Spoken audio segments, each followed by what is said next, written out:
has been a long season of civil war. Rebel teams striking from various bases won their first victories in the dog days of summer. As these punishing battles stretched through the fall, home teams heroically defended their turf. Some stood, some fell. Now, the strongest warriors congregate in an arena that makes the showdown at Geonosis look like an Ewok picnic.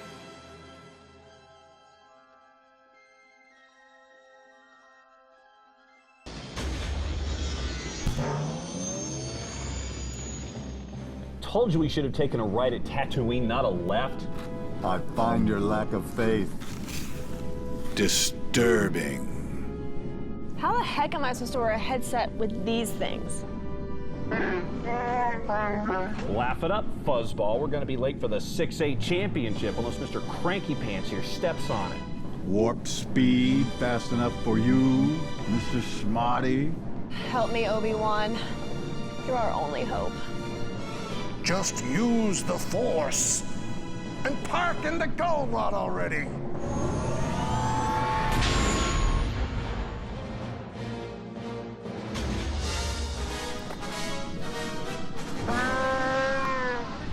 Look, I don't tell you which fire hydrants to use. You don't tell me how to drive. Now, let the game begin.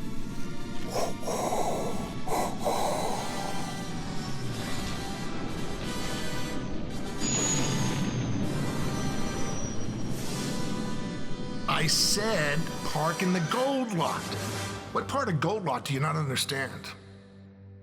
The Colquitt County Packers versus the Roswell Hornets. Next. Time to play some football. That's a championship team right there. It's a hot time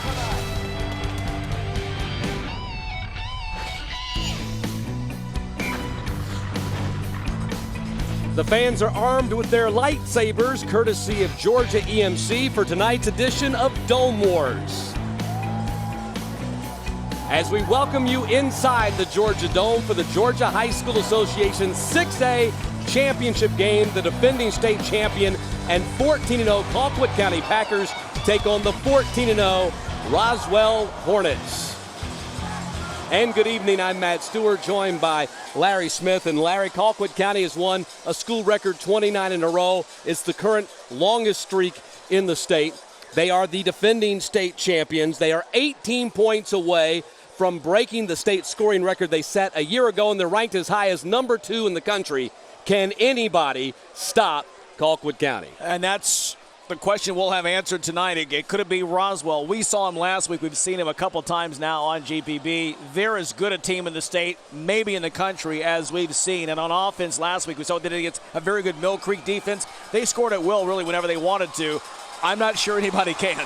Well, the Packers are led by their quarterback, Chase Parrish. He's never lost, 69 career touchdown passes, but he spent Wednesday night in the hospital. He's been sick all week. Yeah, he has, and not quite 100% right now. He just threw 6 touchdown passes last week, 39 touchdown passes on the season, completes 69% of his passes.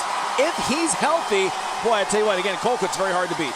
Ty Lee's been a big story for the Packers this season since he got healthy, catching and running the ball. Yeah, he does so much. And you see there 136 all-purpose yards per game, 13 touchdowns. Ty, one of several ties on this team. He is somebody that, again, they put the ball in his hands in so many different ways, and he's such a versatile weapon for the Packers. Meantime, Roswell 14-0 for the first time in school history. They're going for their 4th state title, their first since 2006. Their offense isn't too bad either. They average just under 44 points per game, but defense has been the big story for the Hornets this season. They have 6 D1 prospects on that side of the ball, led by one of the top linebackers in the country, Trey Lamar, who's committed to Clemson. Yeah, he is really special. We've seen him also 136 tackles, 9 quarterback sacks, 16 tackles for loss, 6'4", 240. He is a physical specimen, and he's got the goods to back it up. He does it all for this Roswell defense. On offense, they're led by their diminutive quarterback, Quintarius Neely, has an offer from Army. I compare him to a right-handed Michael Vick slick by the way he flicks the ball around the field. Yeah, it's so effortless. It really is. Only 6 foot, only 185. Transferred in from Lovejoy last year, and he has been the missing spark on this offense. We saw him get injured, nicked up in that first week. But boy, what a job he has done here for the Hornets. Don't underestimate his ability either against this Colquitt County defense. Just the second time since 2001 we've had unbeatens in the highest classification meeting in the state championship game, and the first time since 2011 when Grayson beat Walton. The third member of our team is John Nelson down on the sideline. Thank you very much, Matt. Good evening to you. Good evening, Larry. Good evening, however you are accessing us, whether it's GPB TV, GPB.org, or the GPB Sports app. 45 minutes to the southeast of Moultrie is the town of Valdosta. They have a handful of something that the Colquitt County Packers are chasing and could get tonight with an impressive victory. Depending on the poll, Colquitt County is ranked number 2 or number 3 nationally, behind the likes of Bishop Gorman in Nevada and Corona Centennial in Southern California. But if Colquitt County is to get to that win number 30, they're going to have to get past the Roswell Hornets. Rush Probst, in talking to us this week, has said if they finish 29-1 over the last 2 years, we may as well have just gone 5-5 this season. This is too tight a game for it to be just a candle. So, Matt, light a blowtorch and let's finish up the 2015 season with the 6A final. Or break out your lightsaber. Either way, we're ready to play this final game in the Tommy Guillebeau State Championships for 2015. And, folks, it should be a classic. Rush Probst, the head coach of the Colquitt County Packers, to say he's put them on the map would be a mild understatement.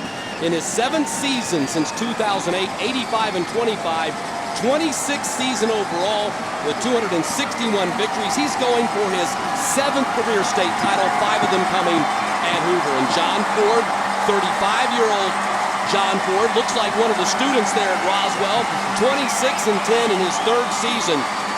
His 8th season overall at Roswell, and just his 3rd season as the head coach, trying to join a very short list of coaches who have won a state title as a player and then as a head coach. He was on the 1996 Brookwood State Championship team that was a 45-24 winner at Valdosta. And as expected, both schools bringing a lot of fans. We know as we see the opposite side behind the Colquitt bench, it is all black and gold back over there. Roswell as well. A lot of green right here in front of us. Good raucous crowd this Saturday night here in the Georgia Dome.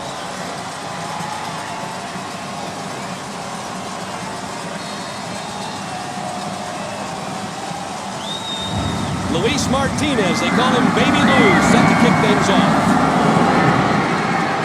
And this will be non-returnable. So Roswell will start at the 20-yard line.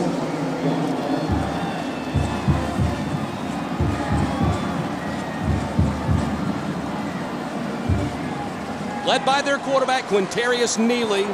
He has completed 61% of his passes this season for 3,091 yards, 33 touchdowns, 5 interceptions, 166.5 yards per game. He's also a dual threat.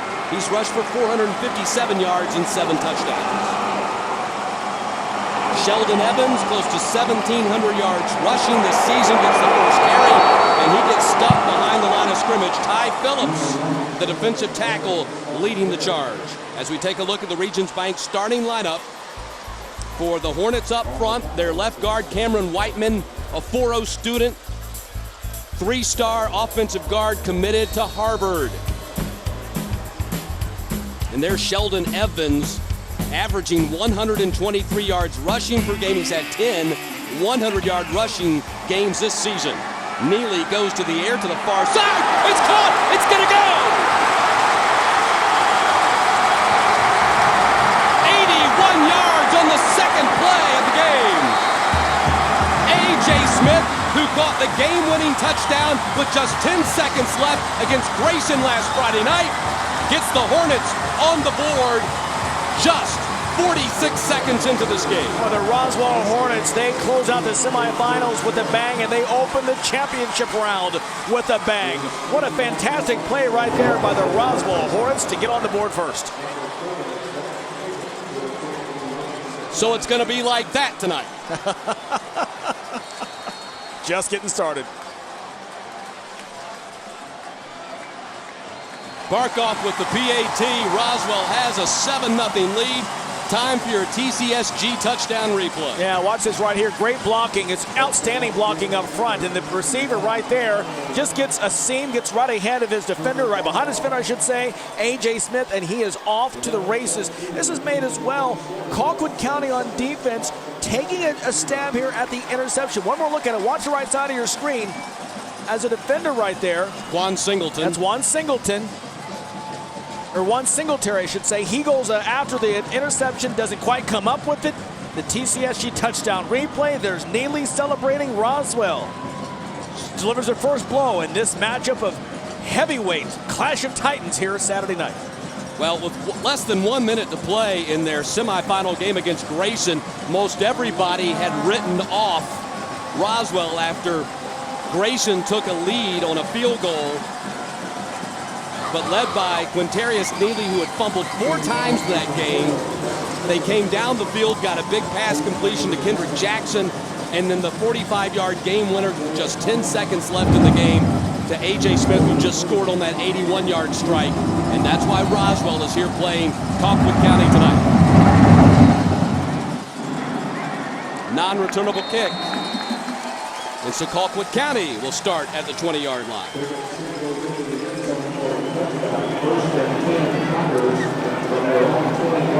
I would not be surprised the Packers try to get it all back on this very first play. No, I wouldn't either.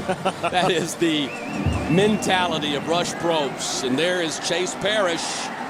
Been in the hospital all week. What a career he's had. 69 career touchdown passes. He is just 51 yards shy of breaking Tyler Brown's Colquitt County record. 6,146 career yards passing for this senior quarterback. And this is final game in the black and gold.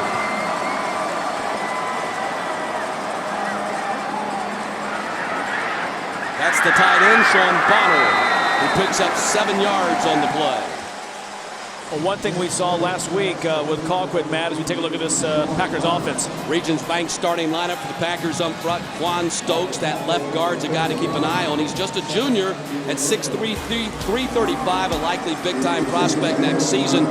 And Ty Lee has kind of been the guy, and he's carrying it right now. Ty Lee down the sideline, finally steps out of bounds at the 46. Since he got healthy about game 6 of the season, this Packers offense has hit another gear. Yeah, there's a direct snap right here to him out of the Wildcat. Again, like you said, once he's healthy, it's just been a different type of game here for the Colquitt County Packers. Takes it all the way, runs right down along the sideline and into Roswell territory. 21-yard gain for him. That puts him over 750 for the season. They run the tunnel screen inside. And only a 2-yard pickup on the play as we take a look at the Regions Bank starting lineup for Roswell up front. Kobe Cumberlander with 13 quarterback sacks on the season and 14 tackles for loss. And there's Trey Lamar, number 6 inside linebacker in the country. And the secondary is incredible. Ball, McKinney, and Williams, all of those D1 prospects. Second down, Parrish goes to the air. That's complete. Ty Lee jukes again, and cuts to the outside. Man, that guy is explosive. He is some kind of athlete. We saw him put a move on a number of Mill Creek defenders last week on a 47-yard touchdown catch. Yeah, I was just going to say, Ty Lee, as we look at this very quickly, they already get back to the line of scrimmage. But you want to get the ball in Lee's hands in as many places as possible. Already, direct snap to him, pass out in the flat. The way he goes and does things, it's big for the Packers. Yeah, Kiel Pollard's been their big-time target, but Ty Lee, nobody's had a bigger season than him. And they go to Pollard for the first time. And Pollard with the catch. That's close to 10 yards on the catch for Kiel Pollard, the all-time career leader in catches. That's number 194 yards. That puts him up close to 2,900, and he's got 34 touchdown catches, too. Now, when we look at it right here, this is a very smart play. Pollard, Parrish, both seniors, have played together for so long and know each other. That's just easy. 1st and 10. Nate Powell gets his first carry of the ball game. And Powell gets about 3 yards running behind Noah Moore and Ian Brinson. Trey Lamar with his first tackle of the night. This is the kind of Colquitt offense we're used to seeing. Just again, efficient, so many different weapons, so many different looks. Now you've got 3 wideouts here, split to the left side.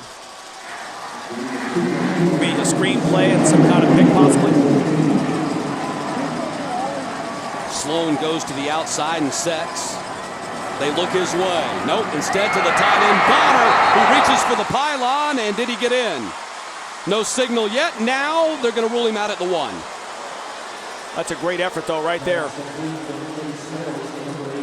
By Sean Bonner, your senior tight end. Watch this. They put him in motion, a man in motion to kind of clear up some space over there. That takes the defensive back out of the way. You only had just a linebacker, but that was really close right there. No replay in high school football. 1st and goal now for Colquitt. And now Kiel Pollard out of the wild hog formation takes the direct snap, stiff arms his man, and pulls his way into the end zone.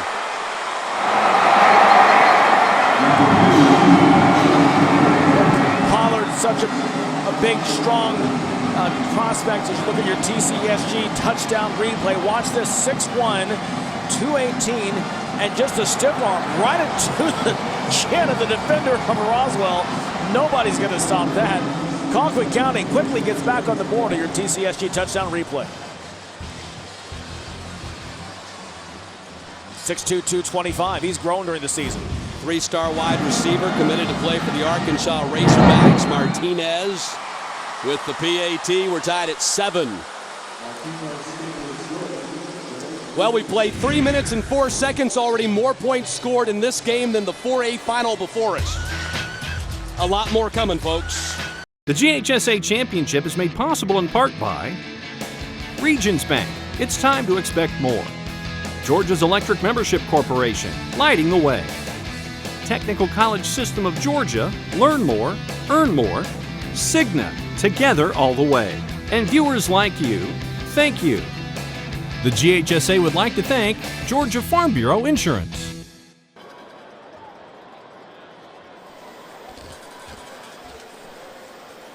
.8:56 to play in the opening quarter. Colquitt County and Roswell have both scored on their opening possessions. Kiel Pollard takes it in from 1 yard out. And here's Colquitt County 14-0, 29-game winning streak dating back to their 14-9 loss to Norcross in the 2013 semifinals. They've won 32 of 33 dating back to the end of the 2013 regular season. Trying to join Valdosta and Parkview as the only teams to have consecutive undefeated seasons in Georgia's highest classification. But still a ways to go to match what Valdosta and Parkview did. Those two programs did it 3 straight years, so something for Rush Probst to aim for. But they got to win tonight first, and Roswell will have a lot to do about that.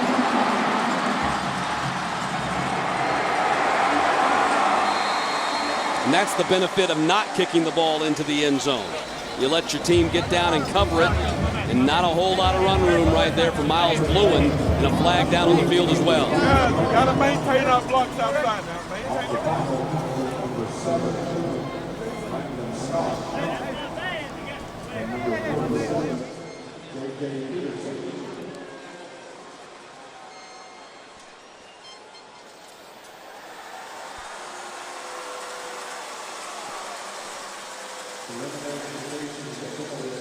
So goes against Roswell. See where they're going to spot the ball now. Starting at the During the return, 17. have a block in the back by the return team. 10 yards from the end of the run. First down. So a 10-yard marked off. Gordon Dickerson, your referee tonight. And so Roswell will start back at their 9-yard line.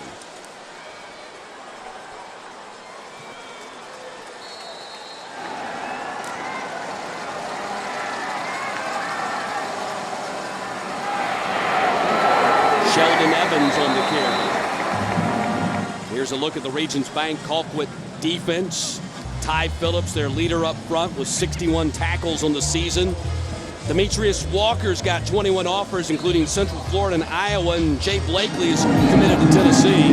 And in the secondary, Raheem Hightower, 13 offers, including Kentucky and Arkansas.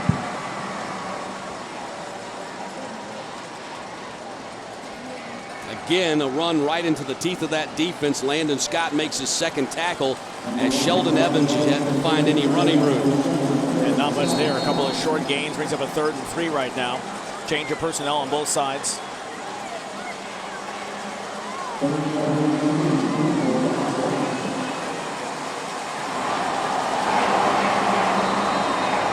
Play gets blown dead.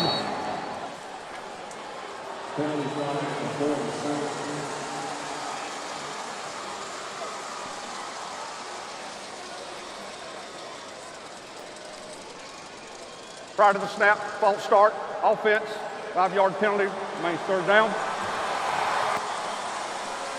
So Roswell continues to move in reverse.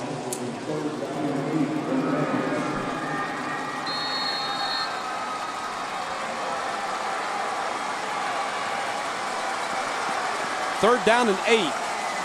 Blitz coming. They pick it up. Neely fires out here and over the head of Kendrick Jackson. Great job, however, by Roswell's pass pro to keep Quintarius Neely from losing his teeth.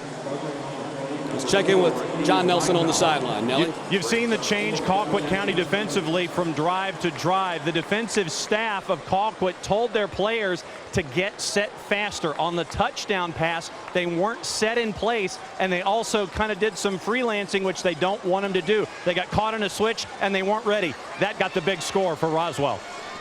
Thanks, Nelly. Jack Pickett on the punt for the Hornets. He's standing in his end zone, averaging just under 35 yards per kick this season on 43 attempts. And Kiel Pollard is standing deep at the 50-yard line for the Packers. Pickett off the left foot. Pollard will not be able to field it. And it does take a big Roswell bounce across midfield and out of bounds at the 44.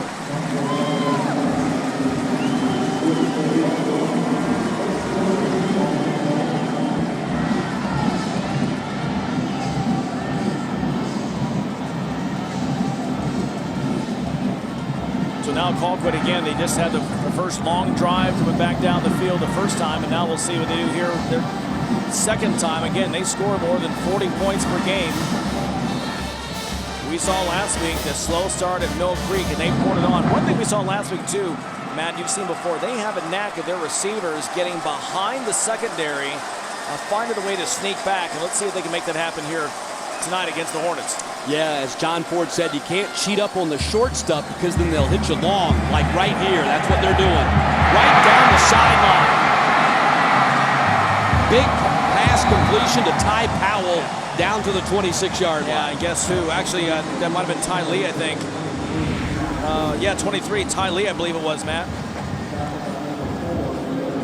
But again, getting him out in space. Ty Lee. Yeah, making things. There's so many ties. We talked last week on this team. It's easy to get him confused. Back to live action. Another completion. That's Bonner. They can make it another catch for Sean Bonner. Flag of the play, though. But yeah, to your point, and as we're talking about it, just as John Ford, the Roswell coach, was talking about again, same thing. This ball's going to come back. Illegal receiver downfield.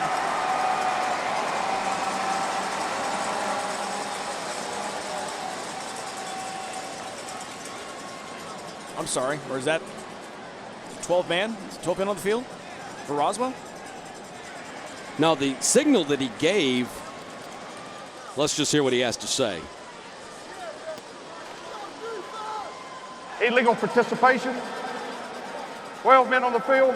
Defense. Half the distance. First down. So a first down for Colquitt County after the catch by Bonner. They'll take the penalty instead. Now Parrish just went out of the game, so watch Colquitt County here playing the direct snap, a Wildcat offense with Lee taking the snap in the backfield, number 23. Well, folks, we have passed 20,000 likes on Facebook. If you like us anytime during tonight's 6A broadcast, you will be entered to win a Samsung Galaxy tablet. Nice. think I already like us, so I'm not eligible, I guess, right? I suggest you start liking us. Kind of unlike and like again. Ty Lee takes the direct snap. Lee gets around the edge and dives for the pylon, and he is in for the score. Nope, they're going to rule him out. Just half-yard line. I thought he got it. I did too, man. I thought that was a real good dive right there that he got in. That just shows you the speed he's got, Matt, that everyone knows he's getting the ball and where he's going to go with it. Look at this. Just the speed, great blocking out here, but that's just pure athletic ability right there as well. Boy, I don't know why that's not a touchdown, quite frankly. Yeah, again, there's no replay in high school football. You can hear the reaction here from the crowd. Let's see, does his foot step out at any point? No, I don't think so. Anyway, 2nd and goal from inside the 1. Right snap, Pollard's going to line up. We're going to call a timeout. Yeah, Rush Probst runs down the sideline to the 7-yard line to get his timeout. Yeah, they couldn't get their guy set, but again, trying the same play they tried on the last touchdown with Pollard back there to take the direct snap as Parrish is still on the sidelines. Their quarterback. Let's see if we can see it again on that replay. I thought Ty Lee got in. I really did. Yeah. And I don't think he stepped out of bounds. I think that would be the only thing. But I certainly think that he got he broke the plane of the goal with the football before he was down on the ground. Yeah, I agree. I mean, he landed on the ground and out of bounds. He landed after the ball had already crossed the goal line. He did not step out of bounds. Well, there's a great angle right here. Watch this. Is he outright here? He's not. He steps. He's in bounds. No. And ball breaks the plane before he hit the pylon with the football. Yeah, exactly. That means he's in bounds. He hits the inside of the pylon. Right there, he's in. Right there. Yeah. That should be a touchdown. Yeah. He doesn't land, and you can see here he doesn't land. Let me miss it right there. He doesn't land until the ball has already crossed the plane. In fact, he lands. His hip goes down actually at the goal line. And in fact, Rush is not even in the huddle with his team. He has spent the entire time talking to the officials. And I think he's pointing over towards that end zone, that pylon right there, and he's saying exactly what we said. Yeah. That's a touchdown, but he's not going to win this argument. No. There's no replay in high school football because not every game has the cameras we have here. So it's just the way that it is. But referees do a great job. That one just absolutely go their way. I mean, they got to make the call right there. Yeah. So here you go, 2nd down and goal from inside the 1. And Pollard is the one taking the snap, just like the last touchdown.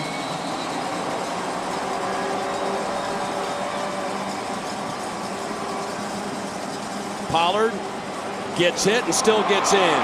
Xavier McKinney, the safety who's committed to Alabama, hit him in the backfield and still couldn't stop him. Another touchdown for Pollard, and Colquitt County has a 13-7 lead. Well, again, that's just tough to beat right there. TCSG touchdown replay, you see it coming, just like we saw the time before with Ty Lee. You know who's getting the ball, and you still can't stop him. Direct snap to Pollard, 225-pound receiver, playing the Wildcat offense in his 2nd rushing touchdown here early on. We're not even halfway through the first quarter.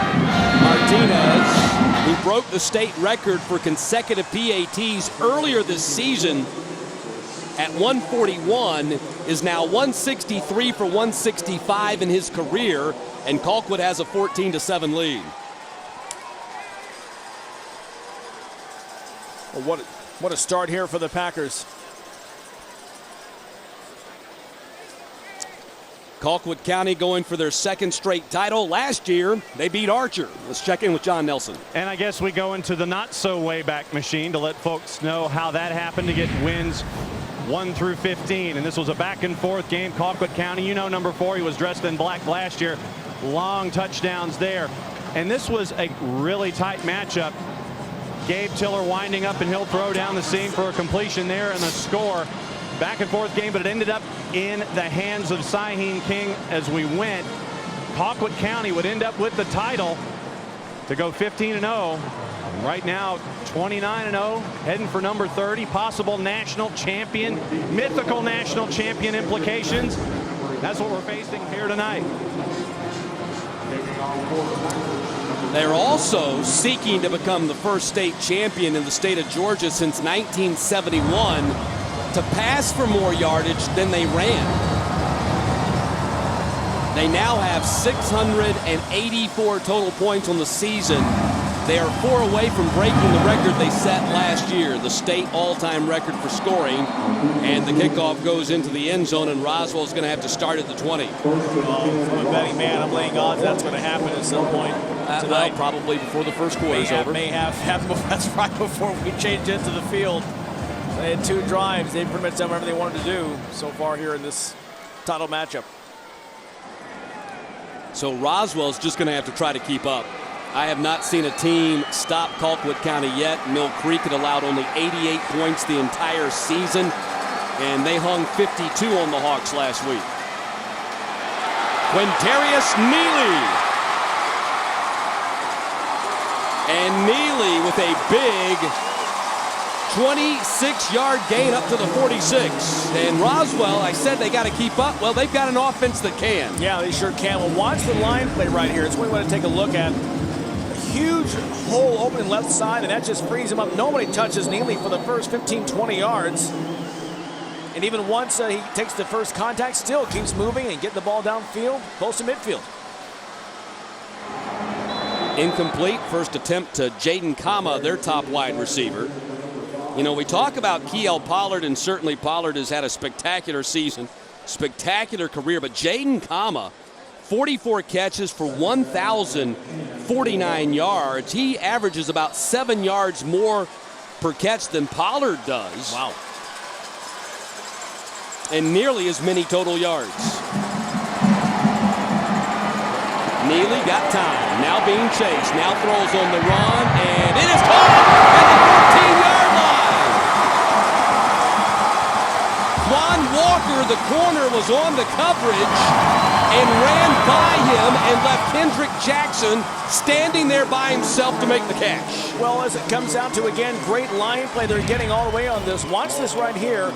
He's got all kinds of protection. And to talk about the Michael Vick comparison, watch the effortless flick of the wrists on this. That is on a bullet. That is Vick-esque, if you will. Great athletic ability to get that ball downfield. Well, what a drive right now for Roswell. Pass complete. And not much of a gain on the completion that goes to A.J. Smith, who caught the touchdown pass earlier. Quan Singletary making the tackle. And now it's going to be second down.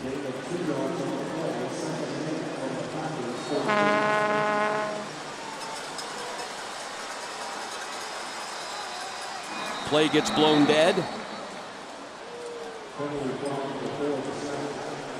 A false start against Roswell, so 5 yards and repeat second down. Second and 13 now for the Hornets. Prior to the snap, false start, offense, 5-yard penalty, remain second down.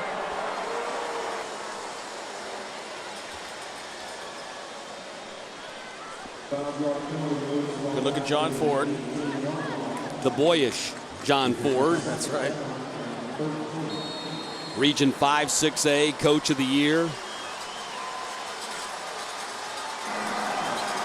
Logo right there. It's the Roswell Hornets logo. Neely gonna tuck it and run. Nearly got stripped from behind by Akivi Bailey. What a season Akivi Bailey has had. While he's flanked by Walker and Blakely, who are going on to play D1 football, Akivi Bailey's had 161 tackles this season, 12 tackles for loss, 5 quarterback sacks, 3 picks, 2 of them pick sixes. Matt Bailey's just one of those guys that just is always an unsung player in a unit, and he may be that guy for Colquitt. He just goes out and just gets it done. How many times in a game when we do their games do we call his name? Third down now. Big conversion for the Hornets. Kama cuts open, they fire to him, and it was broken up by Walker, I believe. Yep. Jamarius Quan Walker, great job to get that front arm in front of him, but he might have had the back arm on his back. Got his front arm down to deflect the pass, but I think he might have had that other arm on his back and holding him. Yeah, that's what Kama is saying, the wide receiver.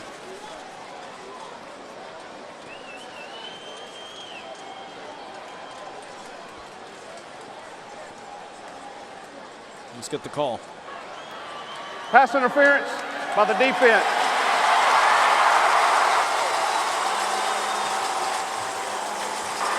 Replay third down. Yeah, watch number 24, Quan Walker. Where's that back arm? Yeah, you can see that back arm wrapped around him. Yep. Handoff goes to Sheldon Evans, and Evans fights his way for the first down. On 3rd and 1, Sheldon Evans, hard-fought first down run, gives the Hornets 1st and goal.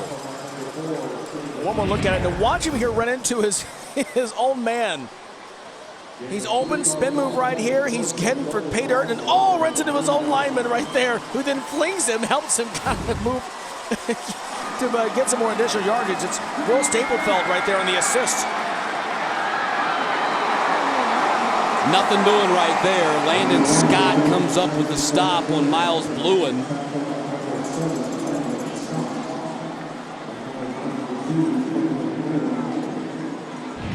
Yeah, Scott there with a great play.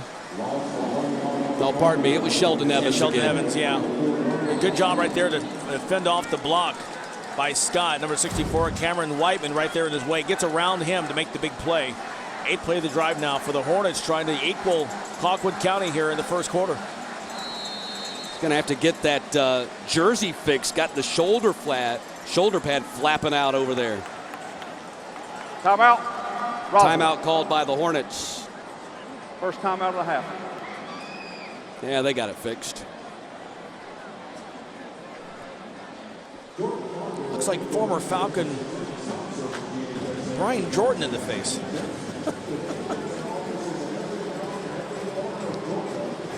Roswell Hornets going for their 4th state title.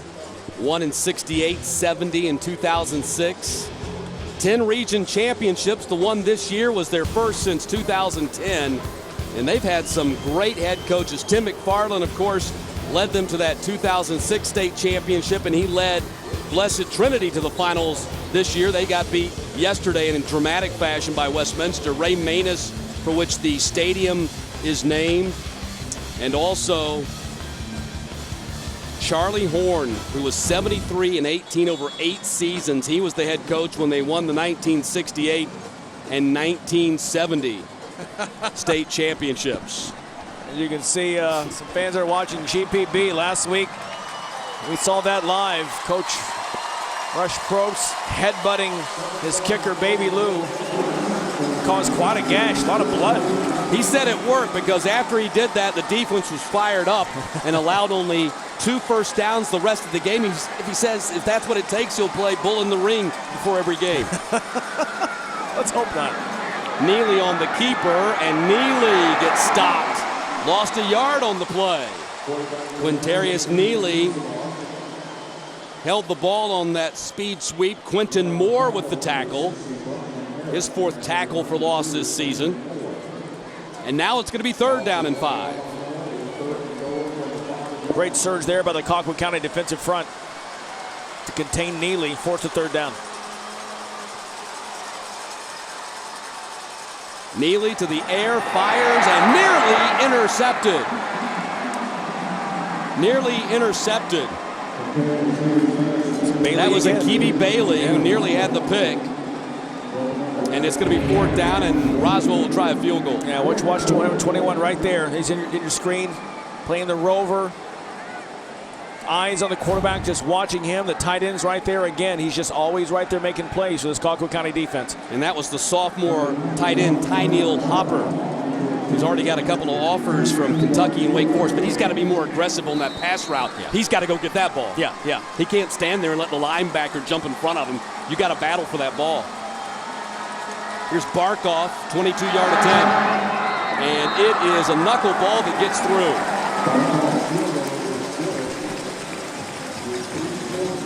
Turner Barkoff with his 9th field goal of the season knuckles it through, and Roswell has cut the Colquitt lead to 14-10. Good drive by Roswell, no touchdown right there, but still you put points on the board, and that's going to be important. You almost, it's a kind of game when you face the Colquitt County Packers that you almost have to think of putting some kind of points on the board every time you have the ball.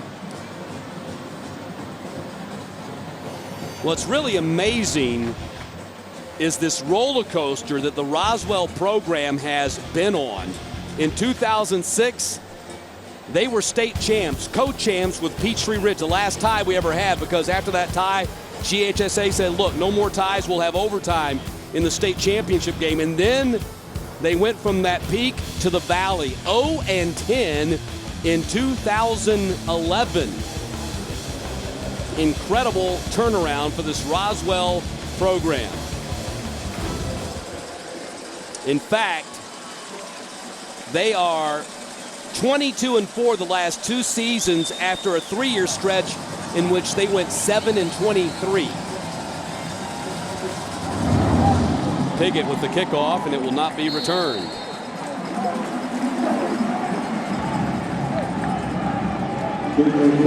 So 14-10. Get a look there at the Roswell scoring drive, Matt. 10 plays, 75 yards, your TCSG touchdown scoring drive, a field goal for Roswell as they cut the lead to 4.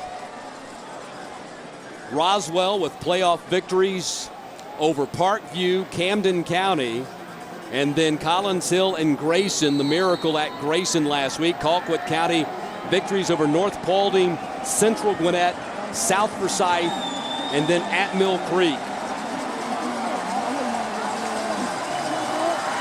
They have scored 211 points in their 4 playoff victories. That's an average of 52, and they nearly missed another touchdown right there as Ty Lee was open.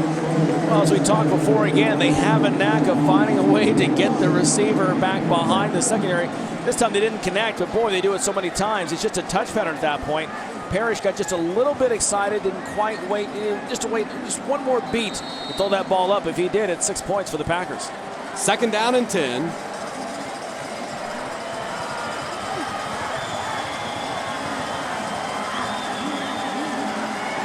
Nate Powell on the carry. About a 1-yard gain for Nate Powell right there. 3rd down and 9 coming up for the Packers. Kobe Cumberlander with the tackle for the Hornets.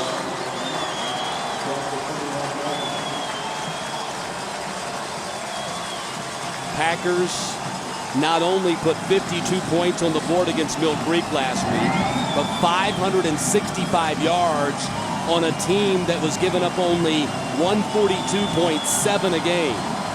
So about 4 games worth on Mill Creek in 48 minutes. And Parrish gets out of a jam and throws downfield, complete.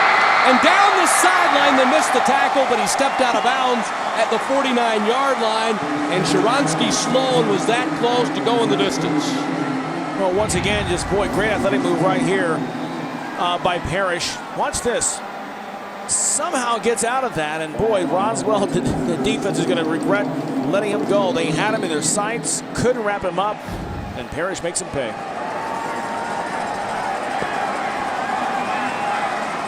1st and 10 from the 49. Look, those averages. Yards per play for both teams.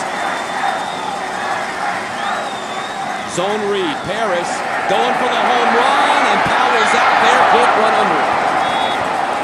They hit Ty Powell. Parrish and Powell teamed up on a 79-yard scoring strike last week, and they nearly hit a 51-yarder right there. Yeah, almost did once again, kind of a similar play. Just Parrish just a little bit quick on that throw, but they run it so well and so many times. We'll see it again.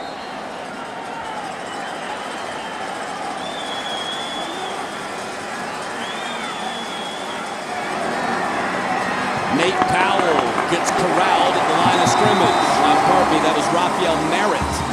Raphael Merritt gets corralled at the line of scrimmage. Mitch Stone making that tackle. Yeah, watch this Stone go right into your screen right there. Great job. Just staying home, wrapping him up. So many weapons in this Colquitt offense that you got to keep an eye on. Credit the Roswell defense so far and what they've done here in this drive. Again, twice already, they denied that long pass over the top. Thanks to the big push up front. Ty Lee catches it over his shoulders and gets down to the 45-yard line. He picked up 6 on that third down play. So now it's going to be 4th down and 4, and let's see if they go for it. And nice tackle there by Xavier McKinney, but of course it was already slowed down ahead of time. It's a good play there by the defense to string that out, and it looks like they're going to bring the punt team on. One more look at it here. Watch this bomb your screen. Great job right there. Couldn't quite wrap him up, but McKinney stays on it. A lot of green shirts around to deny him the first down. And Colquitt has to punt for the first time, it seems like, in weeks. And Nate Powell, who is their #1 running back, is also their punter, so watch to see if they do something here.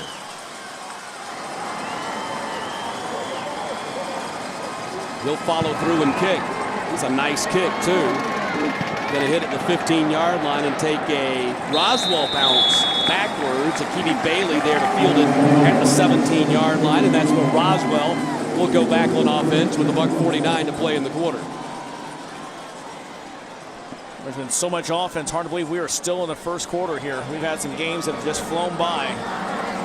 This is one's going to take some time. A couple of heavyweights.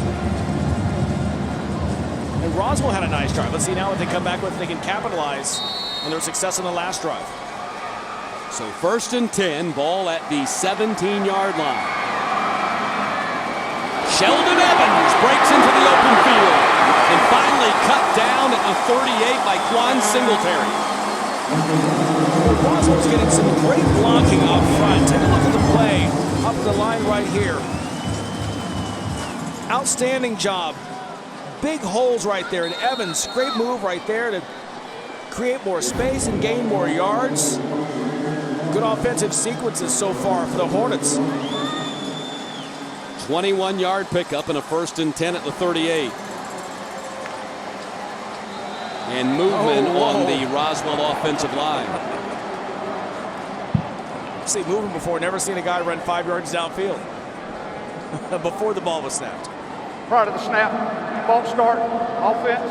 I believe that was the sophomore tight end, Tynell Hopper, who jumped.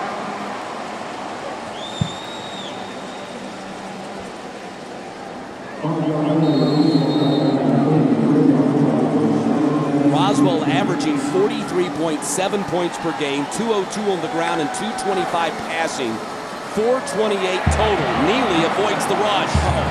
Then goes up top for Kendrick Jackson, who cannot chase it down. There's a couple of elusive quarterbacks in this game. Look at the laundry left out there on the field. The 22 and 26-yard line. The guys who lost their towels. That's Neely. Almost if this was flag football, he'd be down. Look. I got him. No, I don't. That was Dante Roundtree who grabbed the towel and then threw it down in disgust. Handoff, Sheldon Evans. Big hole for Sheldon Evans. Breaks tackle. Breaks another.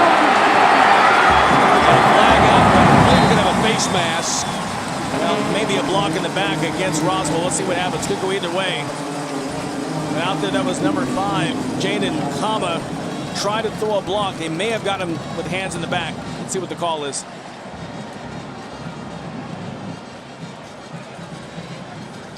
Akibi Bailey made the tackle. He made the tackle up around his helmet. Let's see what Gordon Dickerson has for us after he confers with his buddies.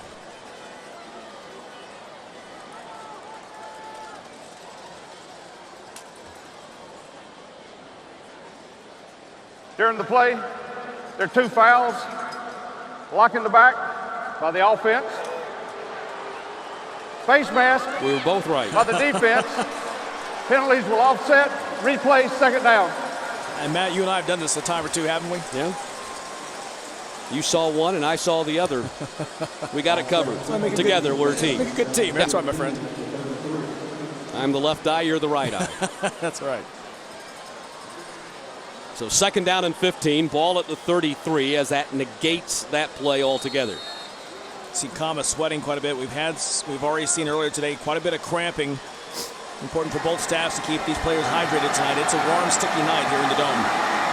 And seasonably warm outside. Yes. And I think that contributes to it. Pass complete to Bluin, and Bluin going to get on the ground immediately by Quan Walker at the 37-yard line, shy of the original line of scrimmage, as we are now down to 45 seconds to play in the quarter. third down play here. Roswell been moving the ball pretty well. It's kind of stalled here for a moment.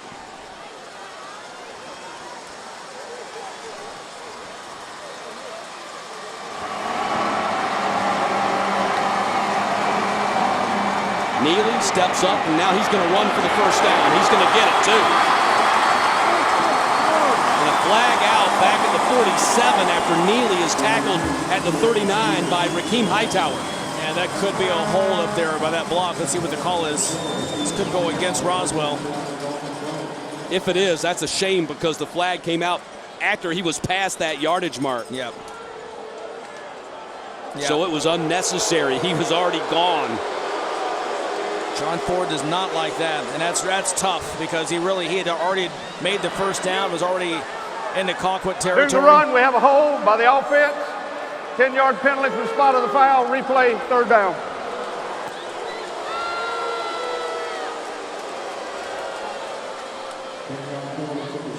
So instead of a first down in Colquitt County territory, it's going to be third down at the 43, and they need 5 yards. Yeah, Roswell fans don't like it, but he did it right in front of the official right there. And if I could see with my bad eyes way up here, he could see it right there in front of him. Third down and 5, ball at the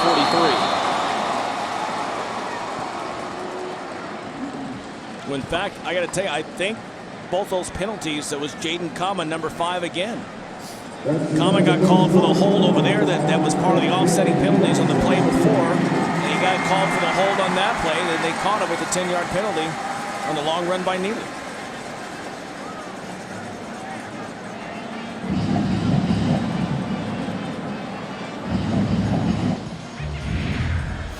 And that is the end of the first quarter. Opening play, the second play after the opening play. 81-yard touchdown pass from Neely to A.J. Smith. But Colquitt County came back with 2 touchdown runs by Kiel Pollard, and they lead it 14-10. The tests that we're finding to be a gold standard for determining how affected someone is by a concussion is their balance. So the new machine that we bought is called the Proprio 5000. It gives us baseline data on someone's balance. There's a 2-minute test that we do, and it gives them an objective score on that balance test. We want to make sure that they're 95% plus before they get back to the game. As Georgia's skilled trade industries continue to grow, so does the need for young skilled workers. Position yourself at the front of the line for your next career opportunity within the trades by visiting GoBuildGeorgia.com. Whether you plan to attend a 2-year college, 4-year university, or go straight into the world of work, the Georgia CTAE Work-Based Learning Program teaches students essential career skills through real-world experiences and on-the-job training.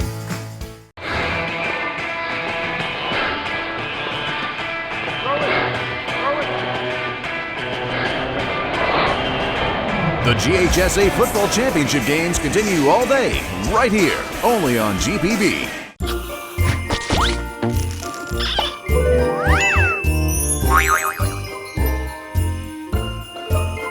This program on GPB is made possible in part by supporters of the Georgia High School Association, including the following.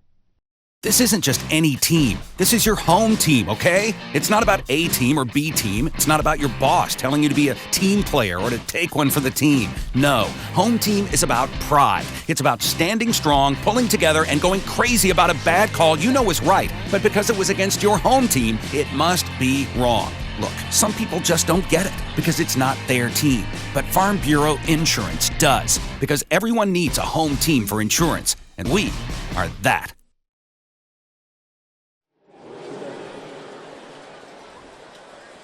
Start of the second quarter as we bring you from outside the Georgia Dome inside for the Georgia High School Association 6A championship game as the Colquitt County Packers lead the Roswell Hornets 14-10. Great crowd here. Many folks from Moultrie, and one special dude from the North Pole has joined us here as well tonight.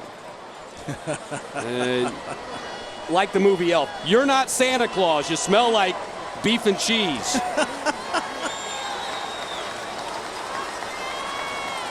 That's the Jeff, member of our crew, moonlighting.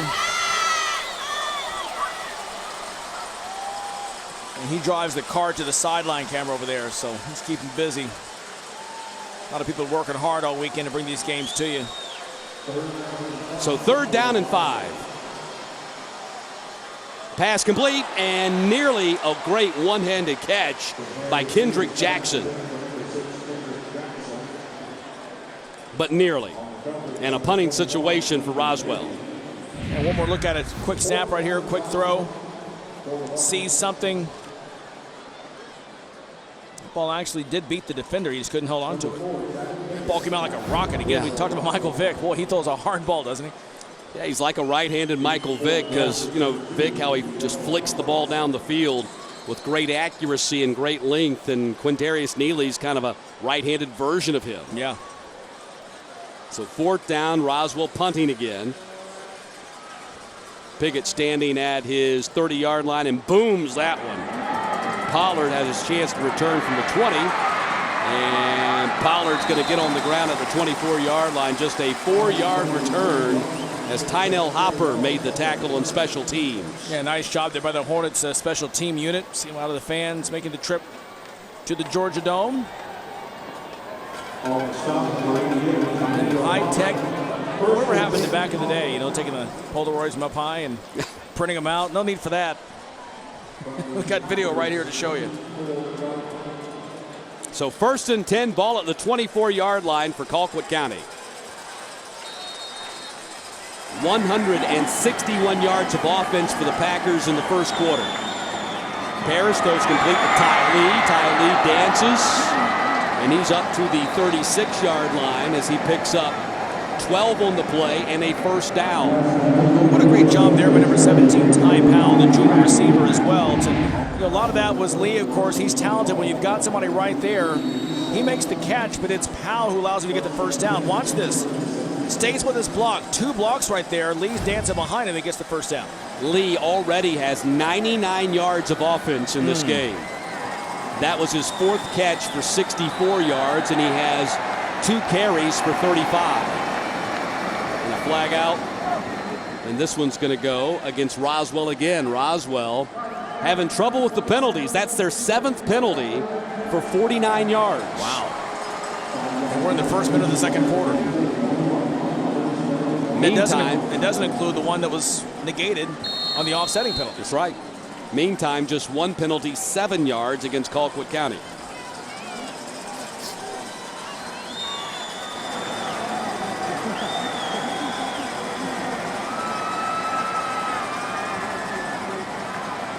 Nate Powell to the near side, and Nate Powell to the 49 and picks up a first down on the 8-yard carry. Marcelino Ball making the tackle for the Hornets. One more look at it right here. Watch the right side of your screen. Good blocking right here. Big number 88, Sean Bonner, just taking on his man and clearing out some space. Parrish slings it again, and that's a completion to the 45. And an 8-yard pickup to Ty Lee, who now has 6 catches here in this ball game. I'm sorry, 5 catches. He's got 5 catches now, and up close to 70 yards receiving. Well, how about the quarterback Chase Parrish, 69% completion of his passes on the season, showing no ill effects, and now he splits out into motion. And they throw the ball back to Parrish, and he just has to cover it. And that'll be a loss on the play, back to the 47-yard line, a loss of about 8 yards on that play. They were going to try to have Pollard throw back to Parrish, and I believe the tight end Bonner was the guy going deep. Yeah.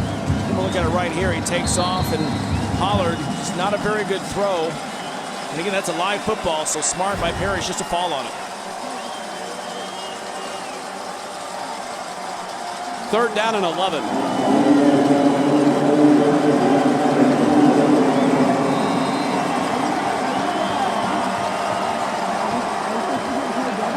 Parrish goes to Ty Lee, and he did not make the catch. Then it rules he's out of bounds, and Rush Parrish standing right there, letting the official get an earful.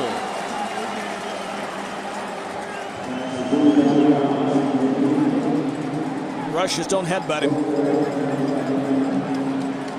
Rush Propes right there on top of him.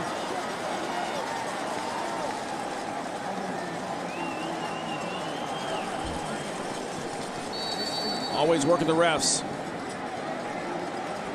Brings up 4th and long now, and then Colquitt has to punt. Nate Powell booming punt.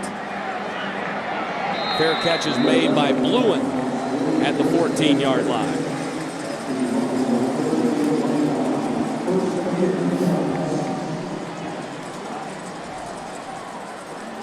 We'll give Roswell some credit right now, stopping Colquitt twice. Bet. And forcing them to punt twice. I'm not sure if we've seen that happen very much during the season. Yeah, we've kind of settled in a little bit.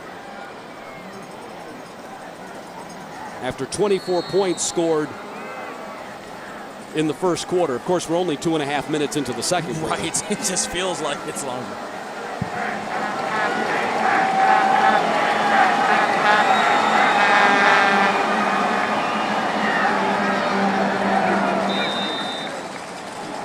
A move the pile run of about 5 yards on that carry right there by Sheldon Evans. 7 carries now for up over 30 yards for Evans tonight.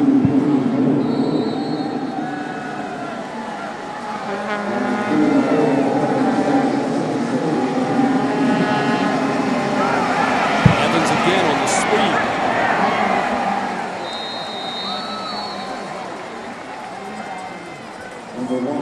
He'll be a couple of yards shy of the first down. You know, we talk about the Colquitt County offense, and it's all well-deserved, all the conversation. But, you know, watching them again here a couple of times this season, their defense isn't too bad. They'll give up a few points here and there, but they make some big stops and really, again, give the offense a chance to flourish. Nice job right there to string that out and limit Evans to a short game. Well, if you play defense at Colquitt County, you're going to be on the field a lot because the offense scores so quickly. What a big hit at the 20-yard line by J.J. Peterson. The sophomore linebacker is shaken up just as well on the hit, maybe even more so than the back who caught it. And yeah, Peterson might have knocked himself out on his big hit. Yeah. Well, that was a big hit. One more look at this right here. Kendrick Jackson, number 6, is the victim of this. On the other side, coming right at you. Here's Jackson already in motion. Doesn't see him coming.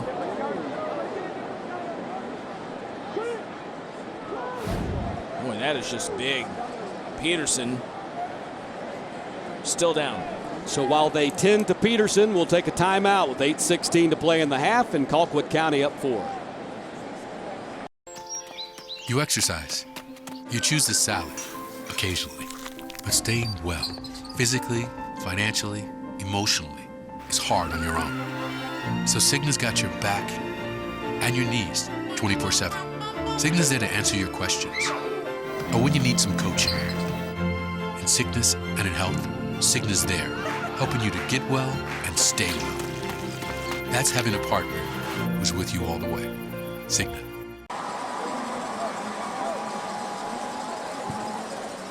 So Peterson makes his way to the sideline. I don't think that he was knocked out, but it certainly looks like he may have hurt his shoulder or his arm on that tackle, looking at the left side of his body.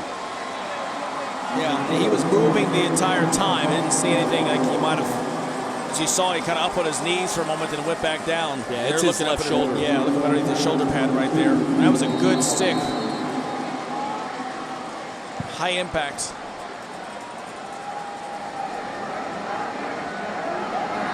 Here's Jack Piggott to kick again, and it nearly got blocked. He almost ran right into the charge by Ty Lee. It hits and bounces and goes out of bounds at the 43, and that's where Colquitt County will take back over. What is it that Ty Lee doesn't do?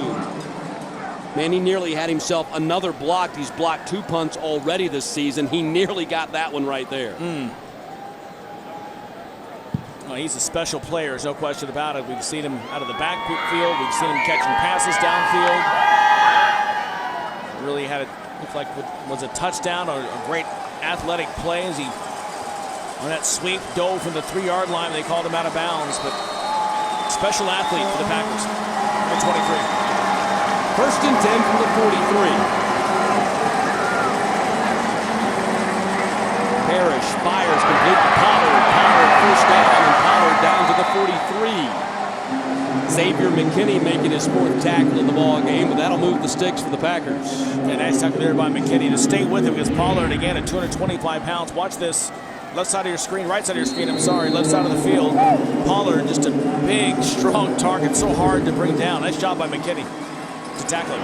Hand off Ty Lee, he scoots through the hold and down to the 37.5. That was Raphael Merritt. Raphael Merritt on the carry. Colquitt moving quickly now, no huddle. Keeper by Parrish this time. Parrish gets stopped at the 36. He picks up 2.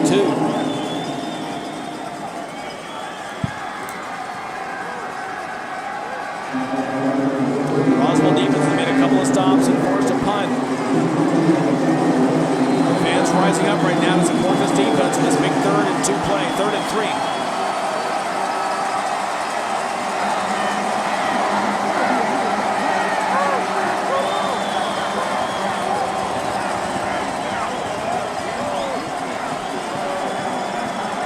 Under 7 minutes to play here in the first half. Packers 4-point lead. And the play clock runs out. Packers got a timeout called before it did.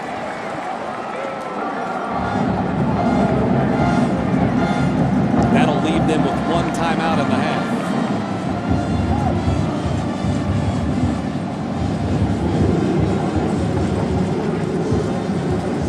Well, since Rush Propst got there, Colquitt County has been a different program. 7 consecutive appearances in at least the semifinal round. Back in 2010, actually that's a state championship loss to Brookwood. They reached the championship game in 2010. They won the state championship in 2014.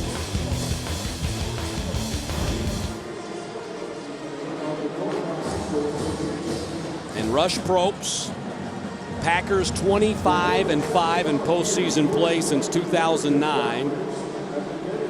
And Rush got the laminated play chart up there so no one can see what he's saying.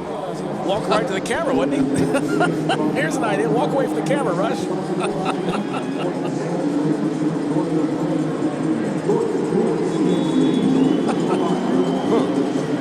Not sure what all that was about. I mean, the team was huddling, and he was 40 yards away. So talk to our camera. Let's see if we can find out. 3rd down now. Nelly on the case. Caught by Isaiah Thomas for a first down at the 28. And Marcelino Ball there, the strong defender. What we're looking at right here, Parrish. Nice throw right there, and nice catch as well by Isaiah Thomas. Parrish slings it out to Ty Lee. Nicely done by Chase Parrish.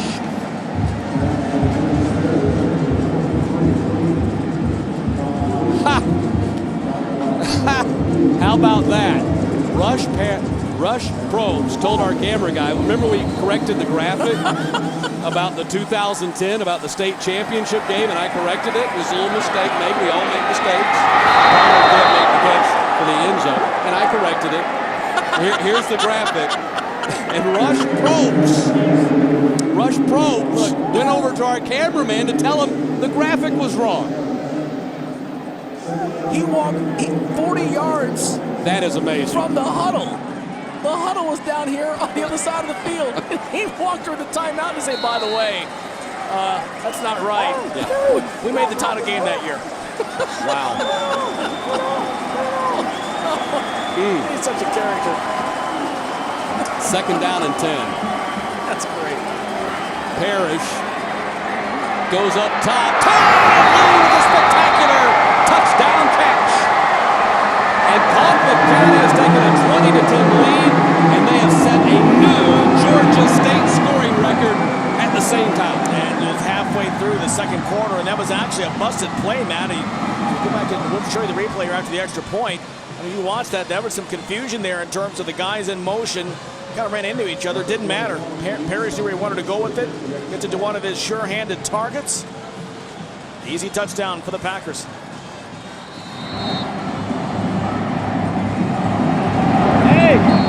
The PAT by Martinez makes it 21-10.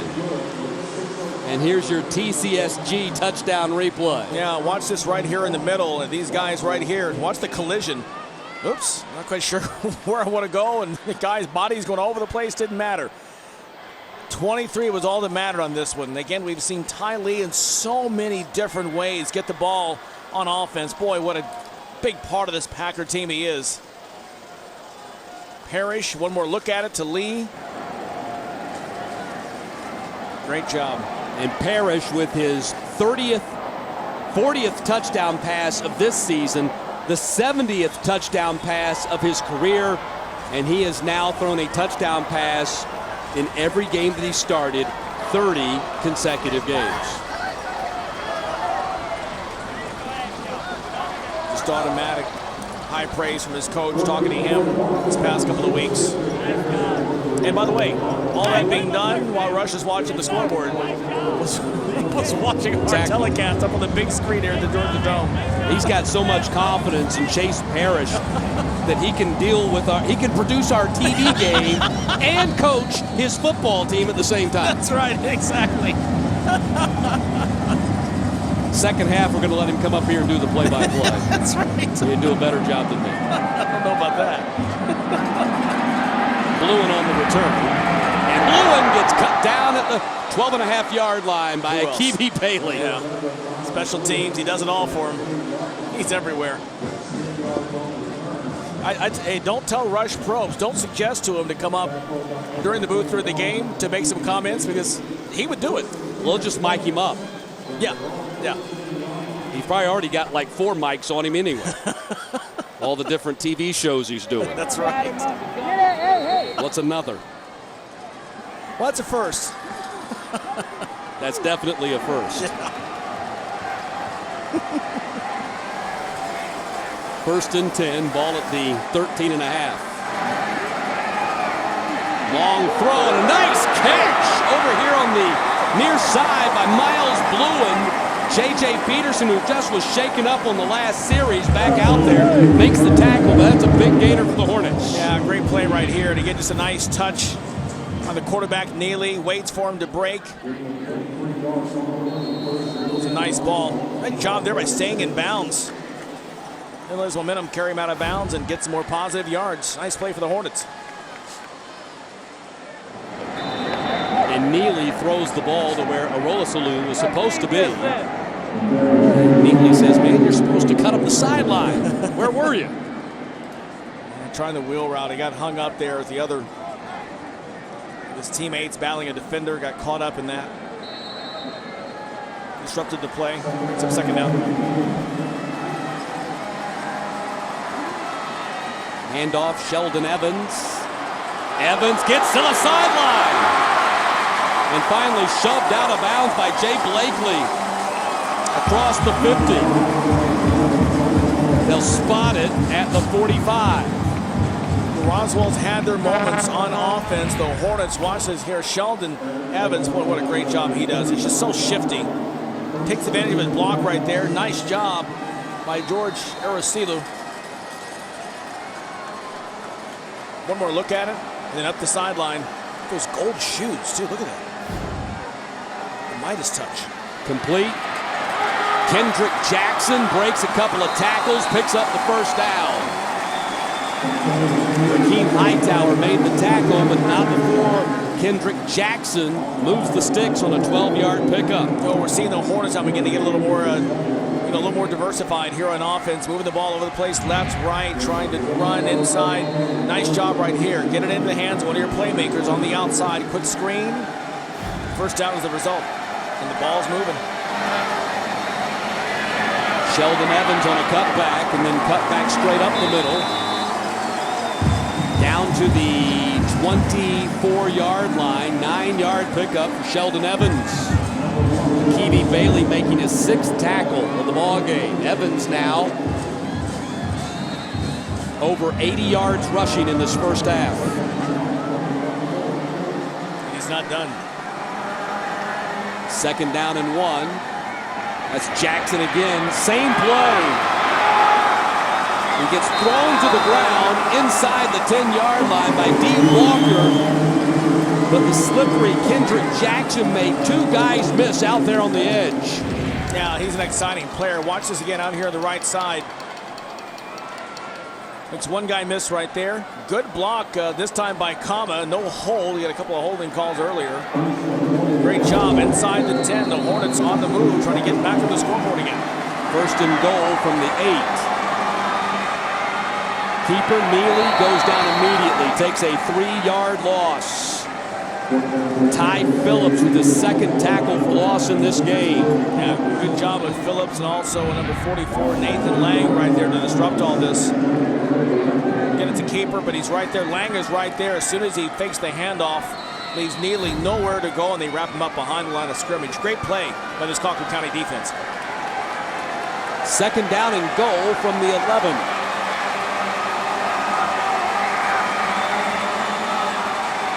Neely, and just over the hands of Quan Walker and his intended target, A.J. Smith. Well, it's a tough play right there. Neely with a pretty nice touch. Waits for him to clear. He's a little too hard. And puts it right in the hands, though. He throws a beautiful spiral. He does. Very tight. 3rd down and goal from the 11. John Walker and his offensive coordinator, Bruce Cobley, call for the timeout. Timeout. Ball. Cobley standing behind John Ford there in the picture.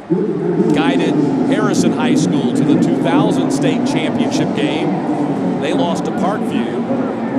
And earlier we were talking about how Colquitt County was trying to become one of 3 teams in the highest classification to have consecutive undefeated seasons. Well, Bruce Cobley's team nearly prevented Parkview from doing that, but Parkview ended up pulling out the victory, and that was the first of their 3 consecutive on the way to going 45-0 and 3 state championships in 2000, the year they beat Bruce Cobley's Harrison Hoyas, 2001, and then in 2002. The other program to do it, Valdosta, 1960, 61, and 62. They went 36-0. Colquitt trying to make it back-to-back and 30-0. Roswell, however, trying to pull to within 4 here with a touchdown late in the 2nd quarter. Neely on 3rd down runs right up the middle. Nice open field tackle by D. Walker to keep him from getting into the end zone. And now it's going to be 4th down. That was a touchdown-saving tackle right there by number 40, D. Walker. Yeah, it sure was. Neely wanted to throw this ball. This was intended to be a throw, but just saw again nothing was there. Saw the opening, thought he would run for it instead. Coming up just short.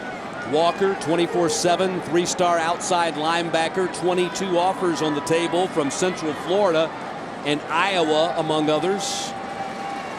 The Region 1 6A Defensive Player of the Year. They bring Barkoff on again. This will be a 20-yard field goal attempt. Barkoff puts it through. 2nd field goal of the night for Turner Barkoff, and it's 21-13. Yeah, you get points. I mean, you know, it's Colquitt scoring touchdowns at the same time, though. You're getting points, so you can't argue with that.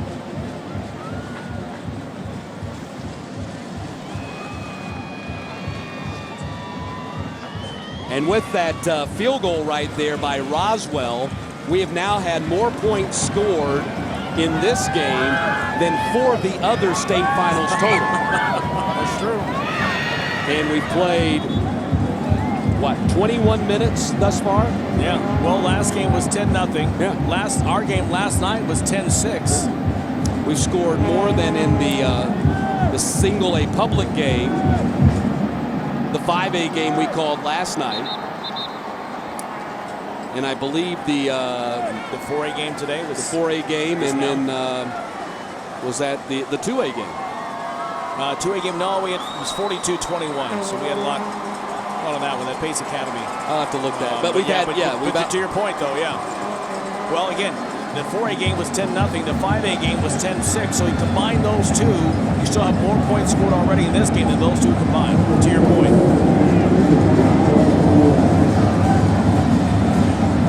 Yeah.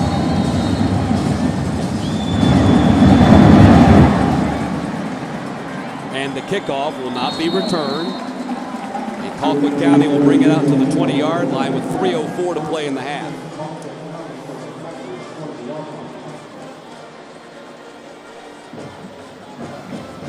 Yeah, it was 42-21. Pace Academy defeated Fitzgerald. And congratulations to Chris Slade. Known him for a while.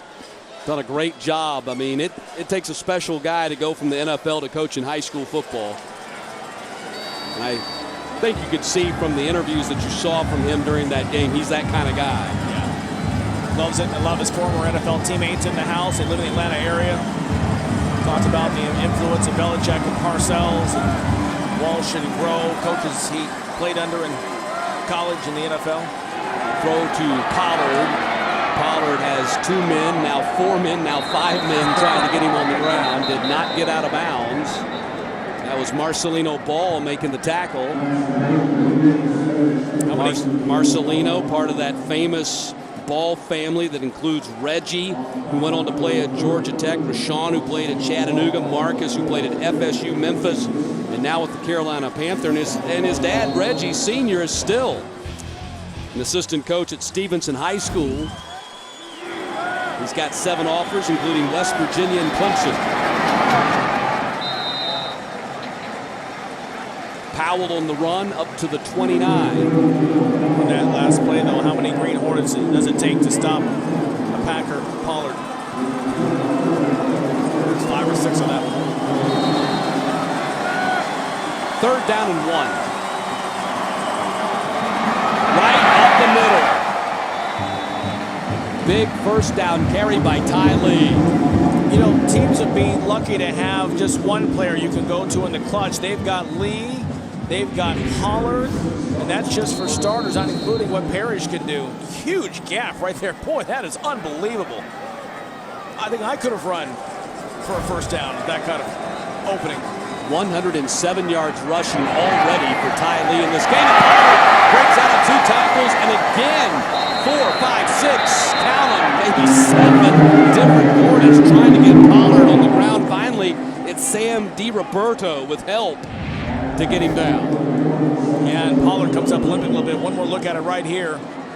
Again, he's just too big and strong. 6'2", 225. You can't tackle him high. You've got to hit him low and wrap him up. I counted 7 on the final tackle. Ty Lee spin move on the edge. And Ty Lee picks up 6 yards down to the 43. And Trey Lamar there is one of the guys in the tackle. Pollard came out limping just a little bit. Giving him some water. Maybe a cramp, maybe trying to work it out over there as we approach the 90-second mark here in the first half. 2nd down and 4. Parrish on the keeper gets swallowed up back at the 47-yard line and takes a loss on the sack by Tyrone Hopper. Yeah, great job there by the senior just to stay home. And watch this, actually, the defense has got both guys covered. That's just a great defensive play right there. The running back and the quarterback, whoever kept the ball, they were covered right there by a Hornet defender. Nice play by Roswell. Tyrone Hopper committed to North Carolina. Chose the Tar Heels over 11 other offers, including Mizzou and Tennessee. 3rd down and 8. Parrish up top to the edge and incomplete. Looking for Bonner, the tight end.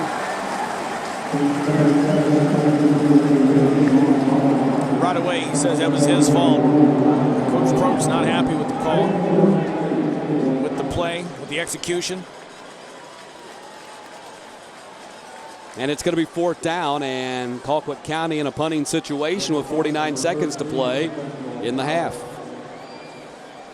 Xavier McKinney goes deep for the Hornets. Back at the 12-yard line. Powell boots it right to him. Instead, he retreats and lets it bounce, and it's going to get to the end zone. And Akivi Paley just missed, swatting it back into the field of play.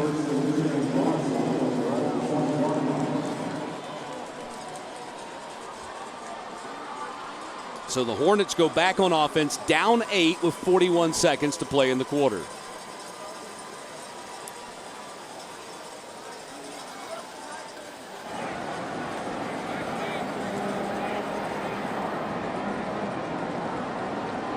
If you're the Hornets right now, again, you've scored. Can you get one more score right here? Field goal or touchdown before the half. Handoff goes Sheldon Evans up to the 28-yard line. He's had a good first half. Congratulations to Derrick Henry of Alabama. He's been named winner of the Heisman Trophy. Christian McCaffrey of Stanford was voted second. And Deshaun Watson, who back in 2012 led Gainesville to the state championship in this building, now the quarterback of the Clemson Tigers, finished third. Not too bad for Georgia high school football. And only a sophomore. 3 years ago, leading the Red Elephants to a state title, and now a finalist for the Heisman Trophy. That is the end of the first half. Rush Probst and the Colquitt County Packers take an 8-point lead on the Roswell Hornets to the locker room.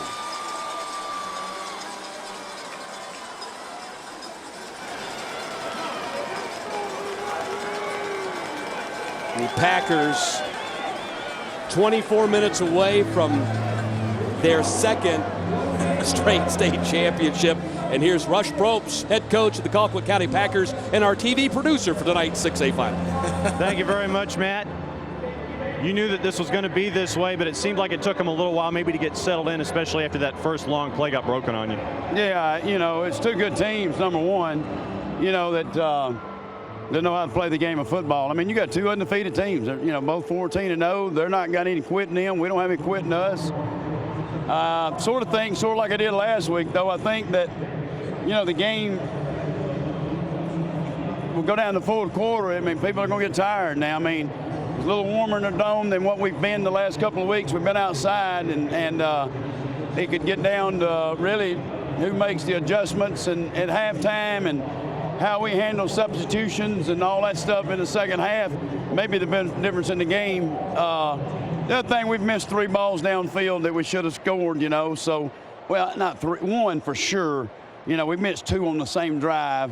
And then right there at the end, we don't get a back shoulder throw. Chase is playing through it, though. He's been sick all week, throwing up, and he was in the hospital. And also, you know, we got 2 days of work out of him. So I'm proud of the way he's playing under the circumstances. All right, thanks for your time. Thank you. Rush Probst, let's send it over to the bridge with Mark and Jackie. Always honest, isn't he? Very honest, very outspoken. Didn't know that about Chase Parrish. Nope. Coming up at the 6A Championship halftime show, we will hear from both marching bands, and both the Roswell and the Colquitt County bands are terrific. Plus, we'll hear from both principals as they talk about the excitement on campus as they get ready to play this big championship game. Speaking of excitement, we'll hear from some proud parents coming up later on in the show. Also, we'll give you a social media check. I think that we may have a winner for Chewy Unleashed. So that and much more coming up on the GPB Halftime Show. Don't go anywhere. Because you look so fine, and I really want to make you mine. Nothing prepares you better for a great career than the Technical College System of Georgia. TCSG colleges produce graduates with the knowledge and training today's top employers are looking for. With campuses across Georgia, state-of-the-art facilities, and outstanding instructors with real-world experience, it's the kind of affordable college education that will fast-track you into a rewarding career. We're building a better future for you. Contact the TCSG college in your area today or go to tcsg.edu. Orbera is the latest innovation in non-surgical weight loss. Orbera helps patients reach their weight loss goals successfully. The Orbera procedure is now available at Colquitt Regional. You exercise. You choose the salad, occasionally. But staying well, physically, financially, emotionally, is hard on your own. So Cigna's got your back and your knees 24/7. Cigna's there to answer your questions. Or when you need some coaching. In sickness and in health, Cigna's there, helping you to get well and stay well. That's having a partner who's with you all the way. Cigna. Gonna get all my guys, gonna get my girls, pack them all up and forget the world. Staying up all night, not a care in the world, 'cause I'm here with my friends and we live for the memories. Hi folks, Butch Miller from Milton Martin Honda in Gainesville, wishing you and yours a Merry Christmas and the happiest of New Years. But if you think that the folks at Milton Martin Honda in Gainesville are proud to be supporters of Georgia High School athletics, You got that right.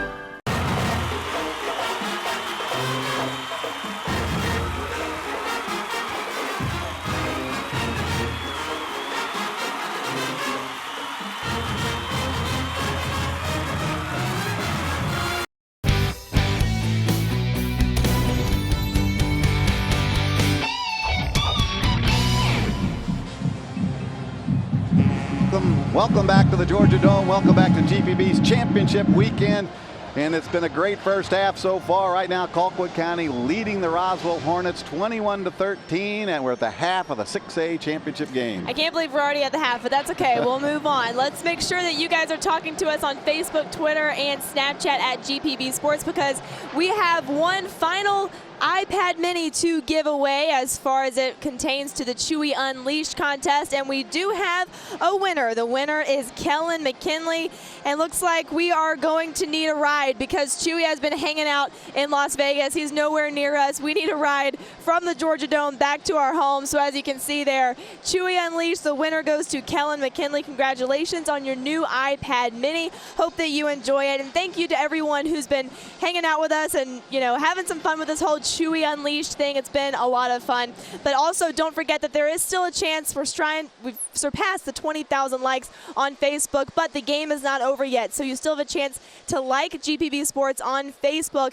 and also your name will go into a drawing to be considered for a Galaxy tablet. So you still have a chance. The winner will be revealed in the post game of the show. So you're doing a great job. Make sure you keep it going at GPB Sports. Also, let's get to a few tweets. We have William saying, hey, GPB Sports, need a little help at Gate B. Ain't nobody getting in.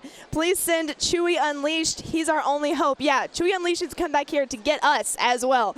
Then we have Hannah, wow, watching with Peaches the Pig, is ready to watch the Colquitt County game. Clearly, they are ready to go. And then we've got Carrie watching the Pack play in the Dome. Hashtag Go Pack Go. If you're hanging out with us, don't forget to use the hashtag Dome Wars. And it's not too late to put your name into the drawing to be considered for a Samsung Galaxy tablet. So make sure you like us on Facebook to do that. And also you can find us on Snapchat at GPB Sports. And also the winner for that tablet will be announced at the end of the game. So make sure you're stayed tuned. Time now to head to the principal's office. That means we go to where John Nelson is and to where Stephanie Terrell, the principal at Colquitt County, is. Yes, and she's broken out the styling and profiling football jersey one more time. A lot of support came up from Moultrie today. Yes, we did. We had a lot of community support. Our faculty, our fans are here. They're out in force. I missed my niece's wedding. Brianna and Caleb, congratulations. I'm sorry I wasn't there. Our faculty and staff, though, they're very giving, and we've raised a lot of money for local support and staff and things around our community. Good deal. Time to play the game, brought in via lightsaber. Get the question off of it. There we go. In the movie A Christmas Story, whose dogs take off with the turkey, leaving Ralphie's family to eat Christmas dinner at a Chinese restaurant? Is it A, the Rumpuses, B, the Grumpuses, or C, the Bumpuses? All right, I'm going to have to guess C, the Bumpuses. It's those Bumpus dogs. The Bumpuses, our production assistant Lori Bumpus, no relation, but absolutely hates, emphasize, exclamate, this time of year when people inevitably tease her about this scene. Bumpus Dogs! Thanks for hanging out. Thank you so much for having me. Good season with them. Let's send it back over to the bridge. All right, we're going to segue from the Bumpuses and the Christmas story to the Colquitt County Marching Band. The 50th Regiment Band is just outstanding. Let's take a listen. Brought to you by Regions Bank.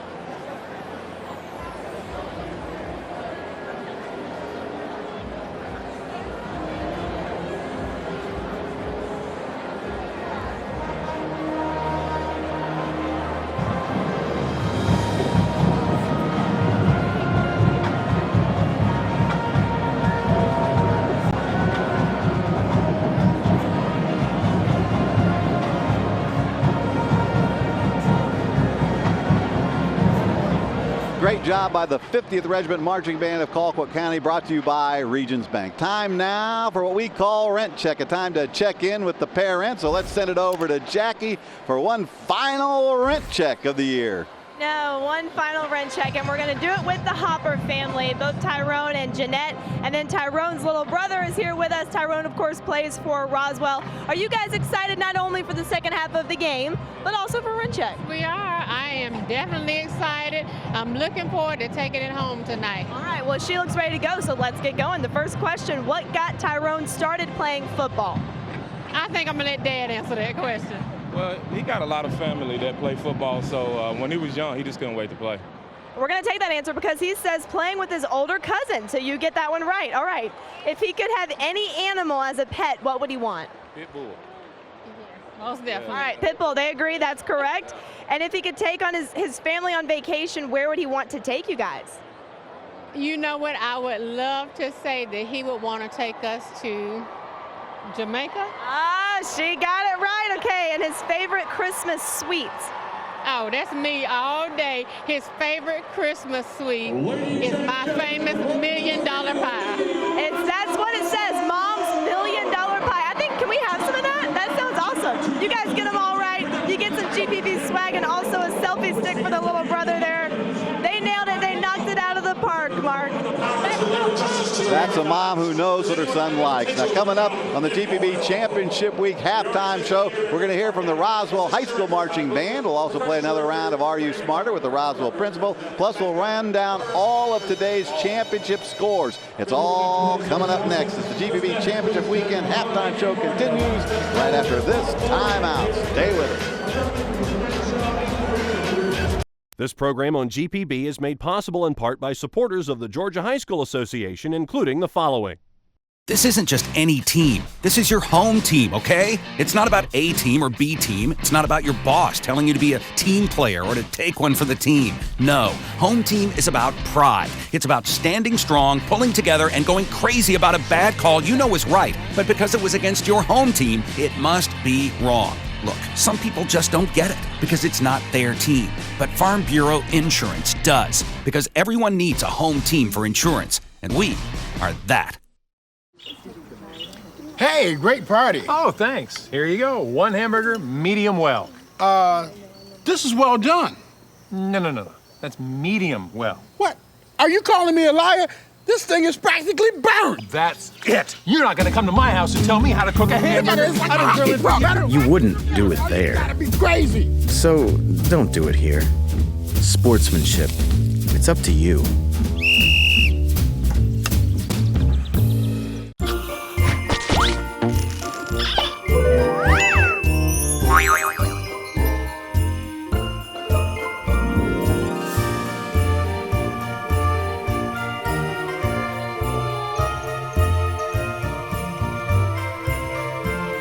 As a strong, stable bank, Regions is always looking for opportunities to boost the vitality of our communities. In addition to offering financial solutions for our customers, we are committed to supporting local initiatives and organizations that help our neighborhoods thrive.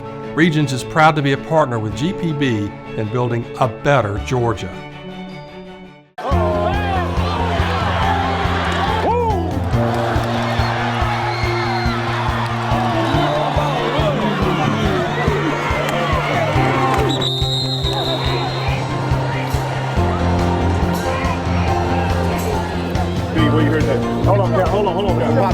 need to get down.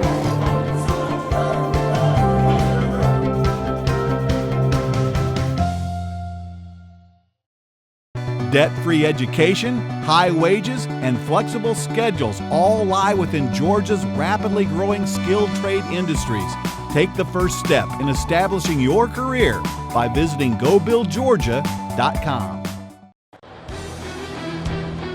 Welcome back to the 2015 GHSA Football Championship Halftime Show. We're live at GPB, live at the Georgia Dome. We're at halftime of the 7th and final GHSA Championship game, the 6A clash, a battle of unbeatens. And right now, Colquitt County holds the upper hand 21-13, but there's still 24 minutes of regulation left to go. And before we get to that 24 minutes of regulation, we're going to check in with John Nelson, who is standing by with the Roswell High School principal, Jerome Huff, with a game that is taking the country by storm. It's time for another round. I thought it was of the Are You Galaxy. Smarter? I thought it was the Galaxy, Jackie. Come on You're now. right. Princess Leia, Princess Jackie, thank you. Yes, take it away, John. Here we go. Okay, a lot of green out there supporting both Roswell and Blessed Trinity over the last 2 days. It's been a lot of momentum since last Friday night. I think all of Roswell is here. I think someone needs to hold down the town, but so happy, so proud of everyone from every sector of the city. So proud of this team. All right, time to play the game Sweeping the Galaxy. Here is the question. It is holiday related, brought in via lightsaber.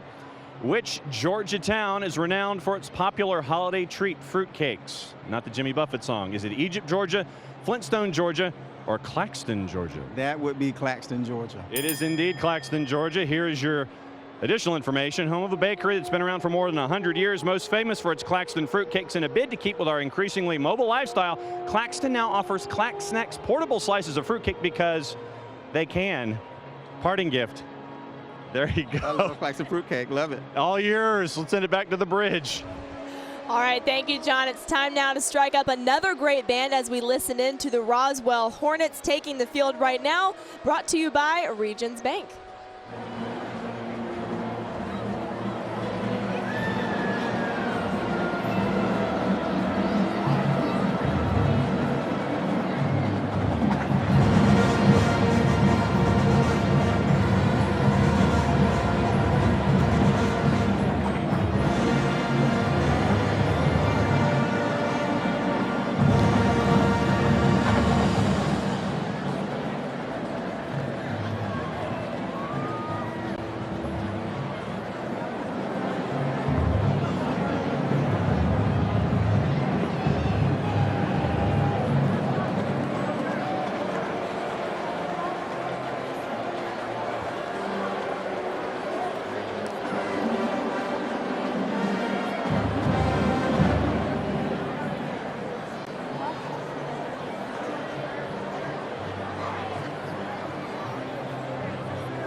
Great job there by the Roswell Hornets, brought to you by Regions Bank. Let's first catch up really quick and kind of recap where we've been so far today. So far over the whole weekend, 6 state champions have been crowned already, and so far today, 3 of them. And starting off in Class A private, it was Elka over Aquinas 35-14, and then in AA you had Pace Academy taking it away 42-21 over Fitzgerald. The 4A championship game was terrific. Cartersville wins its 3rd state championship, beating Buford 10-0. And we're at halftime of the 6A slugfest between 2 unbeaten teams. Colquitt County leading at 21-13 at the half. It's been a great high school season, and we got 24 minutes of regulation left to go. Now, a man who needs no introduction, a but guy he'll do it anyway, who is the 2nd busiest life form on the planet right now, because Chewy's probably the busiest life form. You're the 2nd busiest. Ooh. We got John's Georgia, brought to you by Georgia Farm Bureau. And we're going to talk about Rush Probst a little bit. Yep. Yes, the Colquitt County coach, who really is one of the most candid guys you're going to meet.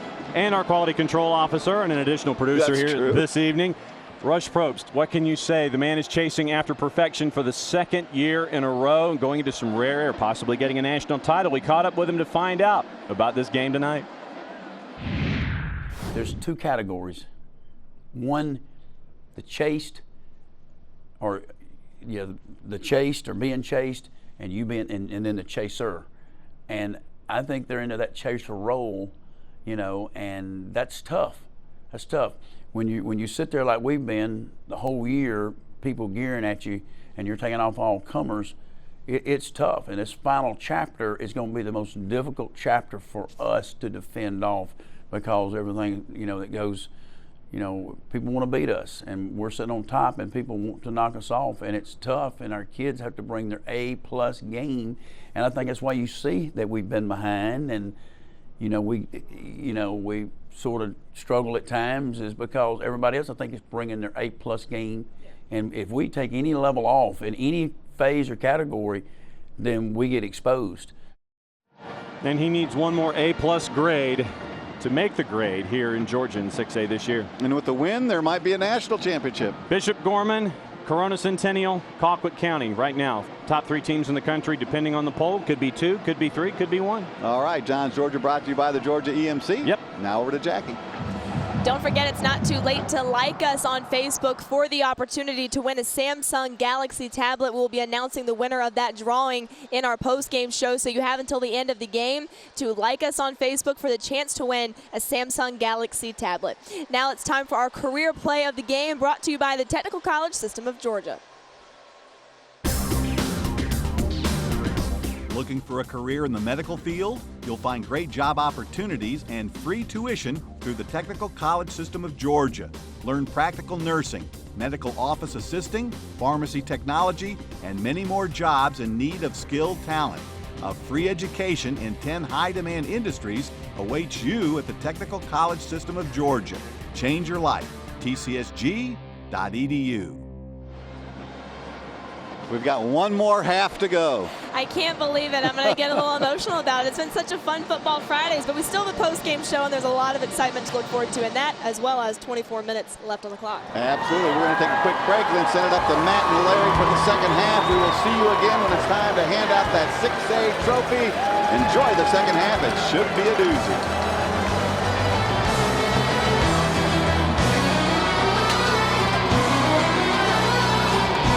Questions can't wait until morning.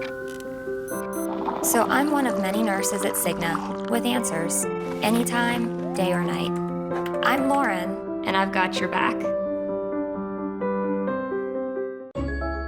Providing safe, affordable, and reliable electricity requires more than bucket trucks and utility poles. These are the faces behind your power. For more than 75 years, Georgia's nonprofit, member-owned electric cooperatives have been on a mission to brighten the lives of more than 4.5 million Georgians. We are Georgia's EMCs, proudly serving our members, lighting the way.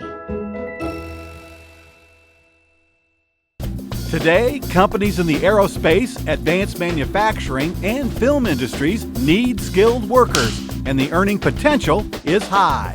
Go Build Georgia can show you where the jobs are and what skills you need to get them. And the Technical College System of Georgia has fast, affordable training for these great paying careers. Build your blueprint for success at GoBuildGeorgia.com and look to the Technical College System of Georgia to put your plan into action.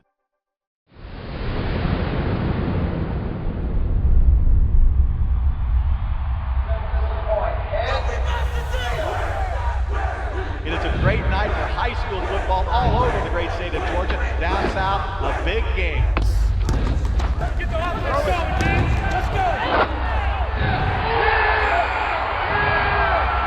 It is good.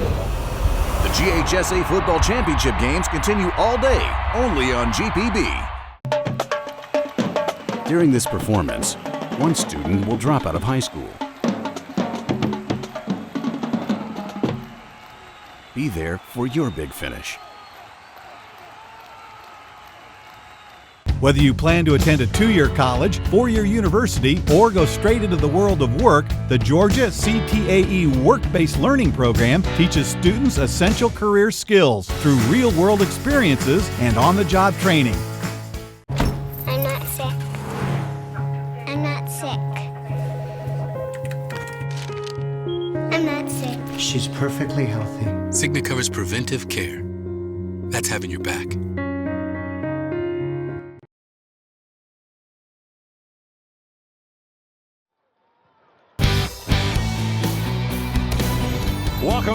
the second half of the 6A championship game. Colquitt County leading Roswell 21-13 here with the coach of the Hornets as we get ready for the start of the 24 minutes. And you had an interesting talk with him at the half.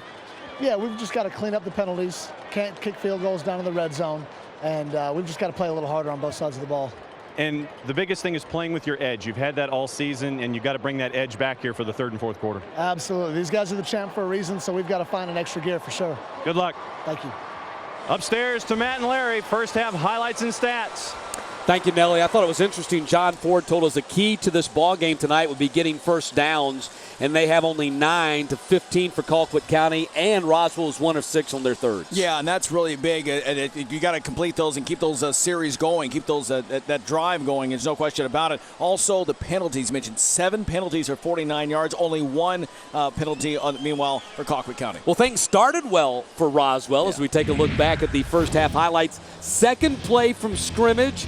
Colquitt County gambles for the pick, and Quintarius Neely and A.J. Smith make them pay for it on the 81-yard touchdown. Yeah, bang, bang, just like that, like 40 seconds into the game, but then here comes Colquitt County. Kiel Pollard here. He's the big 225-pound receiver, but taking the Wildcat offense. And then, watch this. Chase Parrish getting it to Ty Lee. This sets up another score for the Packers. Yep, that set up another 1-yard touchdown run out of the Wild Hog formation for Kiel Pollard. You see him get hit by Xavier McKinney in the backfield, and he still scores. And then later, Parrish with his 70th career touchdown pass. This goes to Ty Lee. And a couple of field goals by Roswell. It's 21-13. And look at the total yards. Both these teams approaching 300 total yards in the first half. Yeah. That's usually what teams in high school football get in one game. Yeah. 568 yards of total offense combined by these two. You mentioned the first downs, again, the third down conversions as well. The time of possession very even across the board. Roswell, as Coach Ford just mentioned, they've driven the ball. They've gotten a lot of offense, but had to settle for a couple of field goals. They've got to be able to punch those in, and part of that is converting on third down, keeping those drives alive, and getting 6 points when they go down the field instead of only 3. Well, Jack Piggott, who was 3 for 3 on his kickoffs and touchbacks in the first half, is set to kick it off here to start the third quarter, and the play gets blown dead before he can follow through with the swing.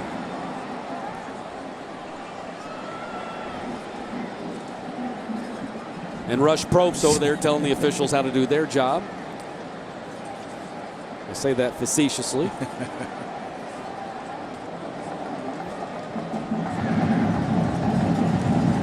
We love Rush. Our jobs would not be nearly as entertaining without him. No. Every conversation is one for the ages.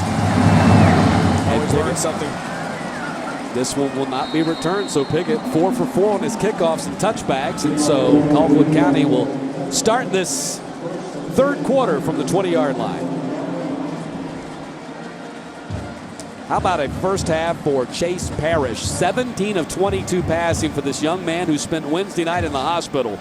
210 yards and a touchdown, and he's got a shot at breaking the single-game school record that he set last week against Mill Creek when he threw for 436 yards. Yeah, and that was one. He didn't have a lot at halftime, but the second half was just huge for him. 6 touchdown passes as well. He had 2 interceptions, only 6 picks all season long, 2 last week. Parrish takes a sack on the opening play, and the ball is out. They're going to rule that an incomplete pass. A heavy rush came from the left side of that Roswell defensive line. Yeah, watch this coming from the left side of your screen. Parrish back to pass, never sees him right there. His arm was in motion, so that's a good call. And by the referees. One more look at it right here. Yep, Tyrone Hopper got to him, and the ball going forward as his arm was also moving forward. So an incompletion, second down and 10. Parrish fires across the middle, complete to Sloan, and a first down at the 32 as they pick up 12. Xavier McKinney with his 7th tackle of the ball game. And Sloan with his second catch. He was 1 for 28 in the first half.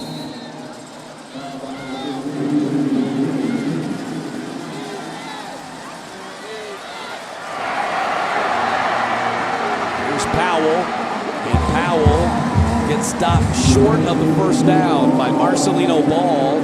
who held him up long enough for LeAnthony Williams to come in and hit him too. Well, John Ford talked about again on offense, so they've got to finish, but on defense, they've got to find a way to make some stops as well. And they've done that a couple of times. Actually, forced Colquitt County to punt 3 times in the first half, but they got to make more stops in the second half if they're going to get back in this game and try to get a victory. Powell, 5 carries for 22 yards in this game. Handoff, Ty Lee up to the 46-yard line as he picks up a first down with the 5-yard carry. Well, they just, they move the ball so well and they're so organized on offense that you look down and say, well, they've already run several plays. They've only taken a minute off the clock. They've already got a couple of first downs and already out close to midfield. They're so efficient on offense, you've got to really stay on your toes the entire 48 minutes. 5 carries, 53 yards for Ty Lee, 152 yards of offense for the senior tonight. Parrish goes up top, he's got Bonner the tight end. Ball on the coverage, and it falls incomplete at the 20-yard line. Nope, was that Ball or McKinney? I think it was McKinney on the coverage.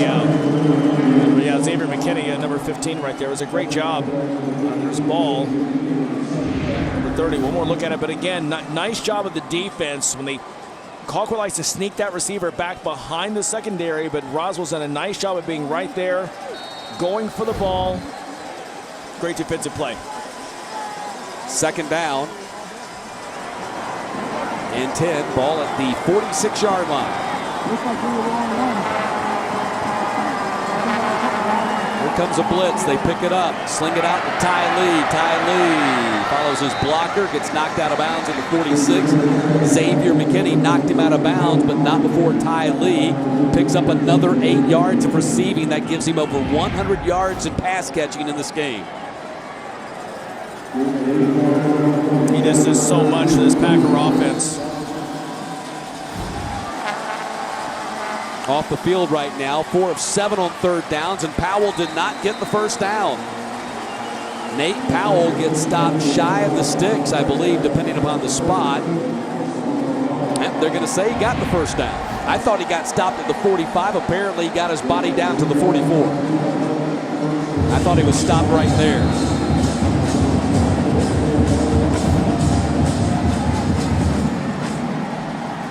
Did that spot look right? No. I thought he got stopped shy of the 45. They spotted it at the 44. I did too. So I'm stunned silent trying to figure it out. Parrish gets slung to the ground. A one-armed quarterback sack by Kobe Cumberlander. His 14th sack of the season.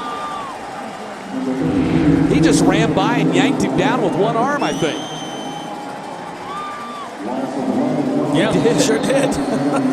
He simply beat Ian Brinson on the block, ran by him, and with one arm grabs Parrish and sacks him. And Parrish is so hard to get a hold of, too. That's a big play. Second down. Parrish hit as he throws. It is complete. And Powell breaks a tackle, picks up the first down, finally out of bounds at the 32. Sam DiRoberto, the linebacker, saved him from scoring the touchdown. That's just a backbreaker for the Roswell defense. You make the big play, 11-yard loss, and they come right back. This is what makes the Packers so tough. Again, to Pollard, big and strong, breaks the one tackle. And Parrish gets hit. Watch this. He's taking some licks here in his final game of his high school career. 5 catches, 69 yards for Pollard tonight. 1st and 10 from the 32. And Ty Lee, no running room. That's Mitch Stone making the tackle, his 5th of the ball game. You know whose name we have not called a lot tonight is Trey Lamar. They have done a good job of staying away from him and keeping him out of the ball game. He's got only 3 tackles tonight. Yeah, he has not been a big factor here. As you're right, they've gone away from him. And that's doing something because he's everywhere. Second down. Parrish throws complete to Ty Lee again. Ty Lee down to the 22-yard line and close to a first down for Ty Lee. DiRoberto making the tackle, but another 10 yards or close to it for Ty Lee. Man, he has had a great game. He is so hard to get on the ground. Yeah, well, look at the great moves right here. You want to dance? Boom. He just runs right around the first defender. comes in from behind and stays with him. Still, but he gains 5 extra yards, and it's a 3rd and short. 160 yards of offense for Ty Lee tonight on 14 touches, 8 catches, and 6 carries. 3rd and 1. Powell. First down and more. Nate Powell down to the 15-yard line. Marcelino Ball making the tackle, but that moves the sticks again for the Packers.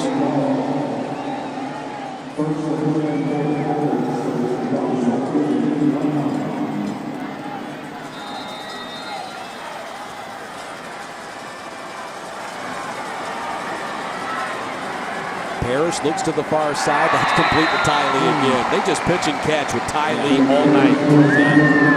He's the other guy who's everywhere. Comes out of the backfield. Watch right here. Just a very simple little hook pattern right there. Run out 5 yards and turn left. You know, and we talked about him in the open. Keel Pollard gets a lot of the attention. He was the Region 1 Player of the Year, but Ty Lee just does so much carrying the ball and catching the ball. That's Sloan, and Sloan gets clobbered at the 19-yard line. Takes a big loss. Le'Anthony Williams was the first guy there. A little slow developing right here. Watch this again. Nice fake to Lee, but good job of the Roswell defense to stay right there. It's number 4, Le'Anthony Williams. Yeah, Le'Anthony Williams, the number 16 rated quarterback in the class of 2017. A 24/7 4-star with 18 offers, including Auburn and Clemson. Good-looking prospect. 3rd and long now. Big play for the Roswell defense. Ty Lee on the carry, and he's down to the 13-yard line.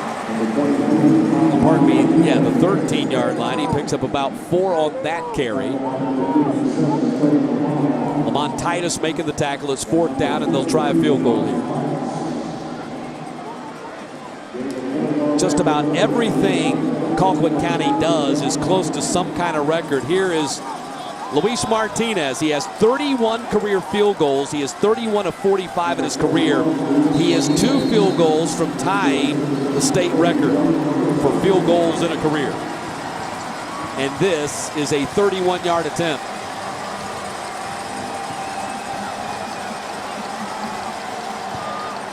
And the kick is on its way, and it is good. Luis Martinez gives Colquitt County an 11-point lead. 6:28 to play in the 3rd quarter. The Packers extend their advantage on the Hornets. It brings out the best in all of us.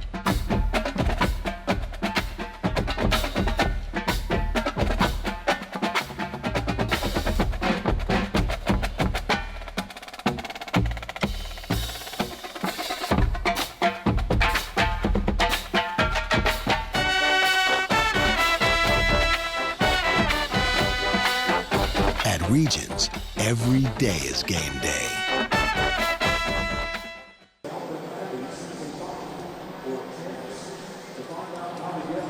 Field goal by Martinez makes it 24-13 as the Packers lead by 11. See one of America's great traditions with the lighting of the national Christmas tree. Host Reese Witherspoon joins President Obama and his family, plus performances from musical guests like Fall Out Boy and Crosby, Stills and Nash and more. It's the National Christmas Tree lighting this Thursday at 9 o'clock.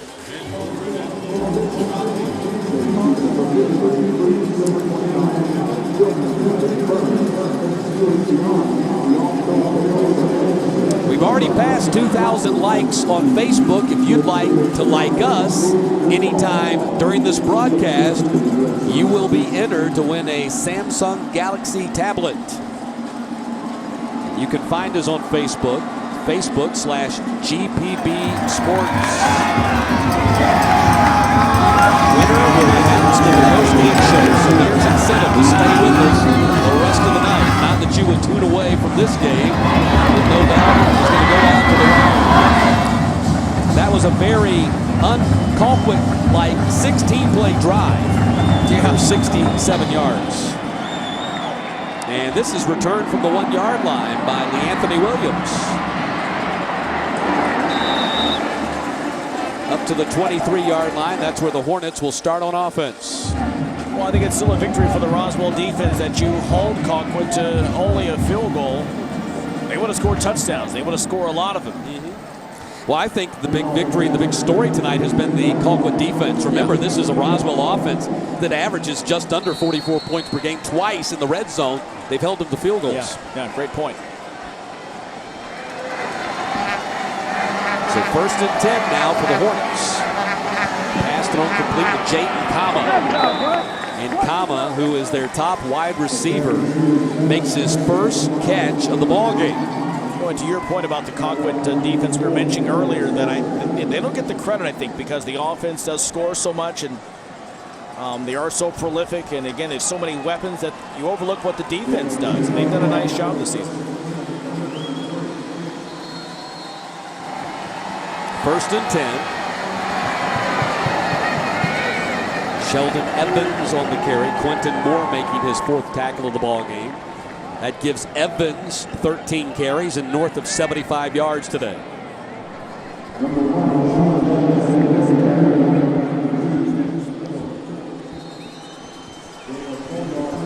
Brings up 2nd down and 6.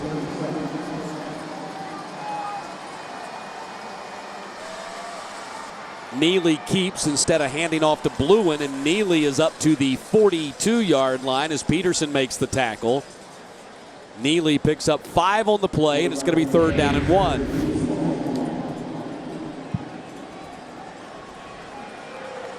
The zone read right there by Neely, and he just held on to the ball rather than hand off to Bluin. That gives him 6 carries, make that 7 carries for 56 yards. First down carry right there. Sheldon Evans crashes across to the 50-yard line, and Keevy Bailey making his 8th tackle. Evans working on trying to get to a 100-yard game right here. Boy, great job. He's real shifty. That was a punishing run by him. He nearly knocked J.J. Peterson into the next state. And you see Peterson stop for a moment and kind of play around with his helmet a minute. Nice job right here by Evans again. And Evans picks up 9. Singletary slings him out of bounds. But Sheldon Evans starting to get cranked up here. That gives him 15 carries for right about 95 yards on the night. Evans, who came in at 1673, so approaching 1,800 yards for the season. He rushed for 1,919 a year ago as a sophomore. They run option here, and Neely keeps it, picks up the 1st down to the 36-yard line. He lost a shoe in the process.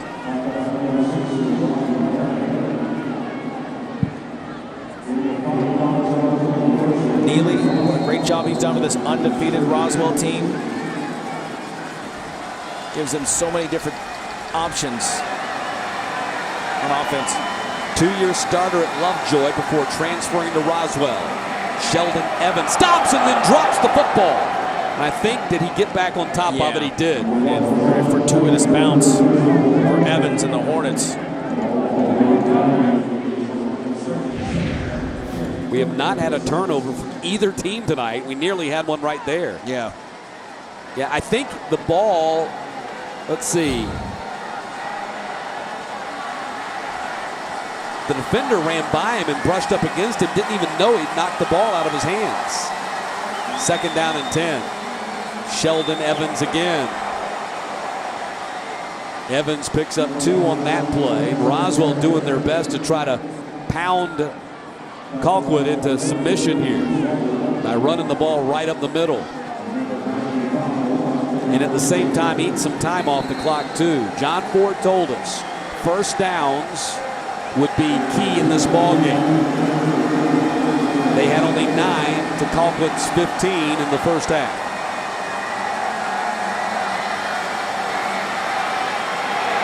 Neely with a running lane. The spin move, knocked down at the 30. Picked up 4 on the play. J.J. Peterson making the stop. Peterson's a good-looking sophomore at 6'2", 206. Had 26 tackles on the season, 4 for loss, and 3 quarterback sacks coming into the game. He doesn't look or play like a sophomore, does he? Nice job right there. A little punishing shoulder. He's the next in the line of the linebackers going on to play at the next level for the Packers, but he's got 2 more seasons to go after this one. 4th down, Hornets going for it on 4th and 4 from the 30. Keeper Neely, and he gets the first down. And holds on to the ball. That was a big hit. And he took a punishing shot as he reached the 25-yard line, held on to the ball, but he might not be getting up right away. Flag on the play. Let's see what the call is going to be.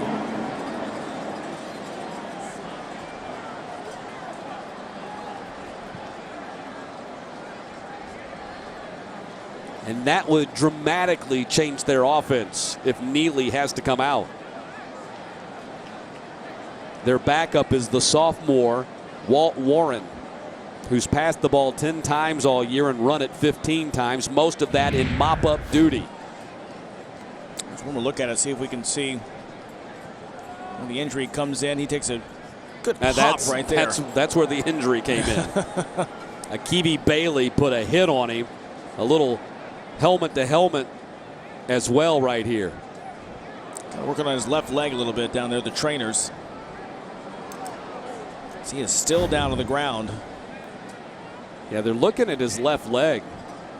So it wasn't necessarily that big hit that he took, but Akibi Bailey, I mean, there's nothing wrong with the hit that he had, but it's the left ankle that they're looking at. And I believe he missed a couple of games this season because of an ankle injury as well. And he's going to be helped off the field. The flag was picked up, so no flag of the play, no penalty. But and again, Neely had to come out for at least one play. And guess what, 10th grader? Walt Warren, you're now the quarterback in the state championship game. The play is the first down. Ready or not, here you are. I'm guessing that we're going to see a steady diet of Sheldon Evans getting the handoff here. Yeah, I think so. Nothing flashy. Evans going to be dropped by Ty Phillips for the loss. 2.5 tackles for loss for Ty Phillips tonight. And here comes Quintarius Neely back in the ballgame. And Walt Warren, as excited as he was to get on the field, he's like, I'm glad you're back, man. That's too much pressure. Not ready for this yet.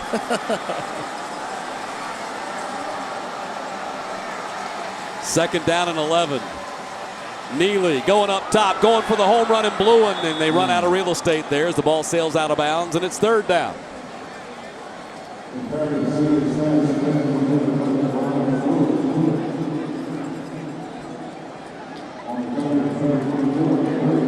Down to 1:51 to play in this 3rd quarter.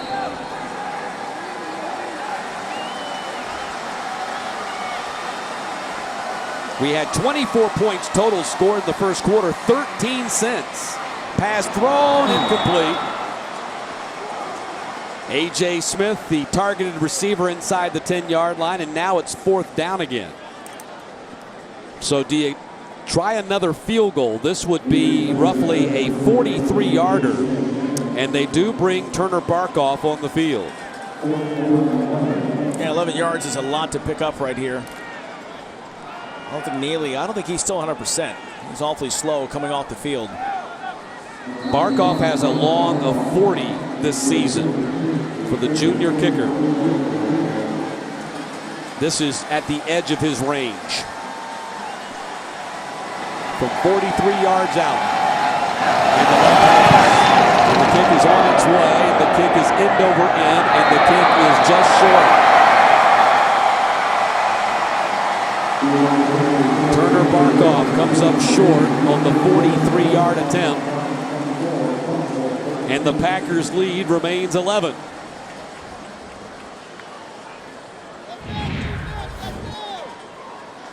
Like I said, this is kind of on the edge of his range.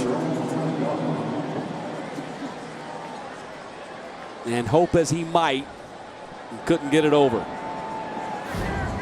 Well, it's a tough sequence right here for Roswell. Watching Neely on the bench, he is still not 100%. The drive takes some time off the clock, but come up with no points, and now you're down 11, getting closer to the 4th quarter. Packers back on offense at the 20.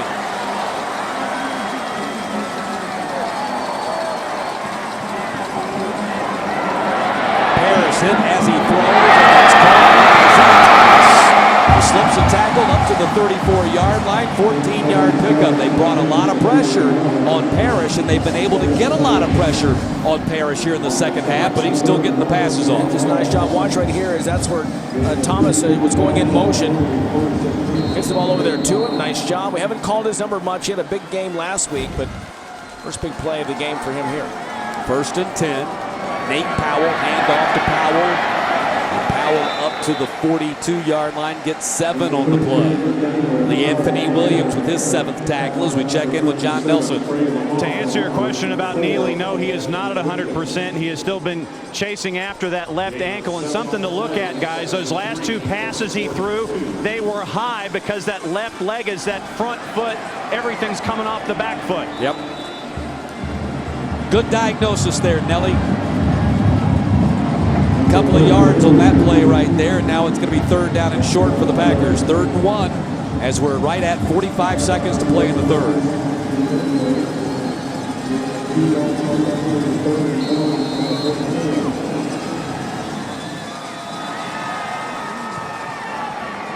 And John Ford runs onto the field and calls timeout. Timeout.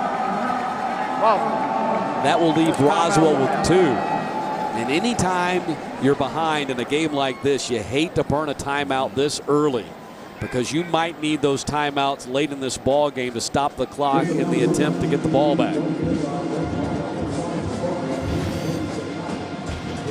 Colquitt County Packers, defending state champs, going for their 30th consecutive win. It's the longest current streak in the state now that Calhoun got beat in the semifinals last week. Calhoun was currently running neck and neck with Colquitt County on that winning streak.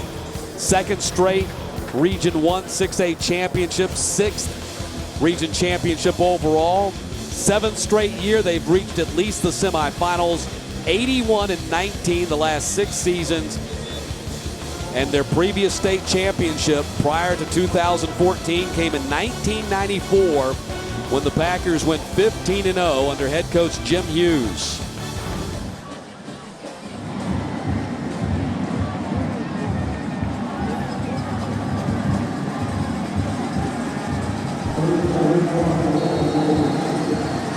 Third and 1. Bowie in motion behind the line. Ty Lee gets the handoff, gets hit in the backfield and dives forward and may have gotten the first down. Got a flag down the play over there on the sideline.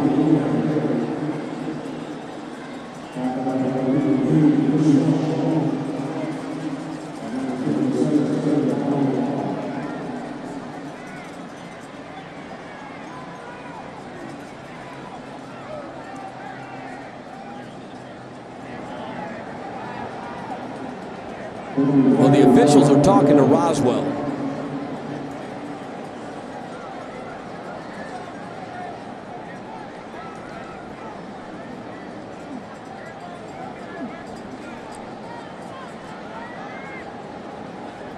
Looks to me like the spot on the carry was good enough for the first down, but what about the penalty?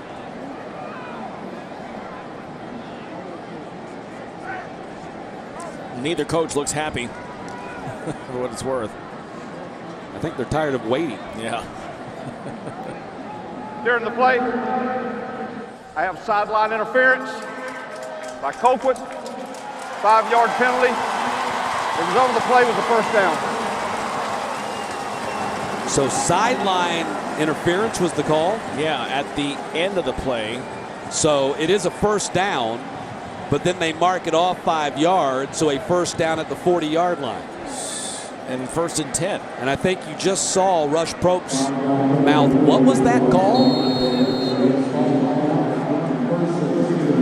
That's just the 2nd penalty on the Packers tonight.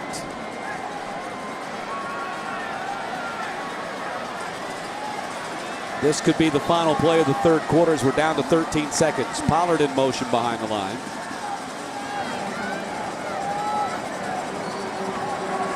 Heavy rush on Parrish, and he's going to take a sack. Cumberlander got him again. Second sack of the night for Cumberlander as the quarter comes to a close. He's been whipping the right side of that Colquitt County line all night. Look at it right here. Great job as he just runs right by number 70, Ian Brinson. Can't hold up with him. Big sack. Second half has been defense. Hopper got a sack. Cumberlander got a one-arm sack.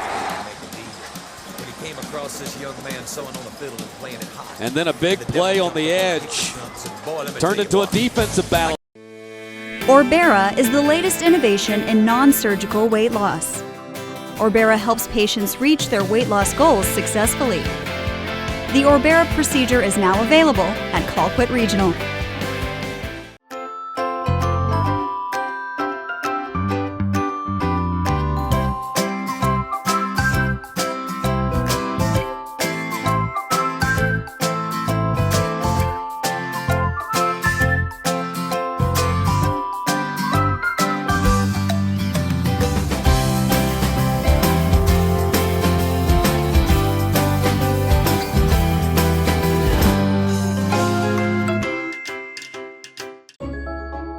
At the heart of our community are the businesses that don't skip a beat. Georgia's electric membership cooperatives stand behind local commerce. Whether keeping farms running or shining a light on new ventures, we bring business, large and small, to our communities. Creating jobs, driving development, supporting dreams. Georgia's EMCs, powering our businesses, lighting the way.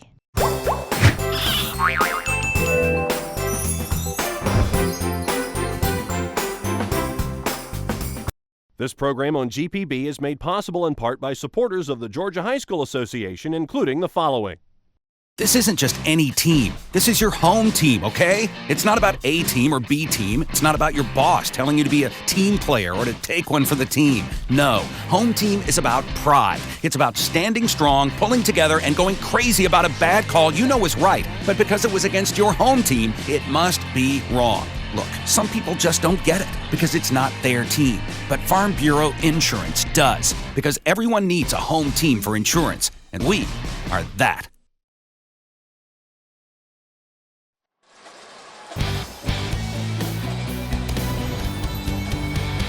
Getting closer to midnight on the 2015 high school football season. High above the Georgia Dome, site of the 6A championship game tonight, where the Colquitt County Packers take a 24-13 lead on the Roswell Hornets to the fourth quarter. Matt Stewart, Larry Smith, John Nelson, and the GPB Army here with you, along with Rush Probst and John Ford. 24 points scored in the first 8 minutes of this game, only 13 points in the 24 minutes since, and only 3 points, Larry, scored in the last 15 minutes of this game. That is something that you don't think you'd see with a game involving Colquitt County, or really Roswell for that matter. Like, as you said a moment ago, what a defensive struggle this turned into here in the second half.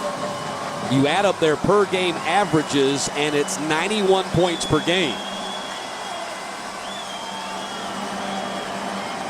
Parrish on second down. Heavy rush, flushed out of the pocket. He will run, scampers to the sideline, and caught from behind before he could get there.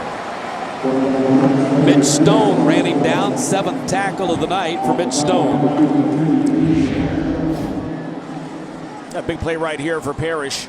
Give credit again to the Roswell rush. Great job. A lot of green Hornets all over the place. Parrish running for his life. Big pickup. It's still 3rd and long for Colquitt. Packers 5 for 9 on thirds tonight. Parrish, heavy rush again. Hopper got to it, and Parrish still got the pass off for the first down to Isaiah Thomas. Hopper was bringing him down from behind, and Parrish still delivered the strike. Well, Chase Parrish is again accumulating some outstanding numbers in this game, but just into the fourth quarter, that's an unbelievable pass to be able to, you're being pulled down from behind, but still have the strength to get that ball out and on the money in place for the first down. Parrish now 25 of 32 in this game. Ty Lee on the run. Ty Lee picks up 5 more yards. Ty Lee 9 carries for 61 yards, 10 catches for 121. He's over 180 yards of offense tonight. Ty Lee has 7 offers, including Iowa and Arkansas State, a 24/7 Sports composite 3-star wide receiver. Second down, Hornets show blitz, still bring it. Parrish throws, complete to Isaiah Thomas at the 37-yard line. Thomas with another catch. That's his 4th of the ball game. A nice checkoff right there by Parrish to get that ball out of there and beat the rush. When we look at it right here.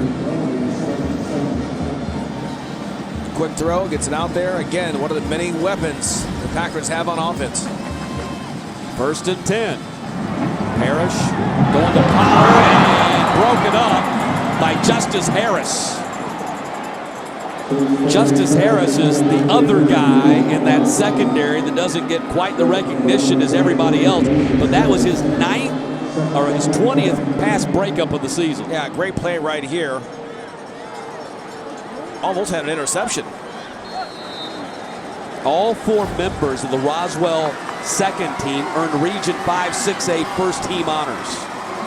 Lee scoots to the outside, gets around the edge, and Lee picks up the first down as he runs out of bounds at the 23-yard line. Marcelino Paul was trying desperately to cut him off before he could turn the corner, but Lee is faster than Paul. Yeah, you just can't teach speed. You know, Ty Lee, again, we talk about again in so many different positions, this time out of the backfield. He hits that corner, no one's going to catch him. It's just not going to happen. Great job right there. Another first down for Colquitt County. Powell on the carry, falls down to the 20-yard line, picks up 4. That was the 24th first down of this game for the Colquitt County Packers. Compared to only 13 for Roswell. Colquitt County approaching the 400-yard mark in total offense. They average 443 a game. Parrish, a bullet to Thomas, but he can't hold on to it. It's almost a spectacular catch.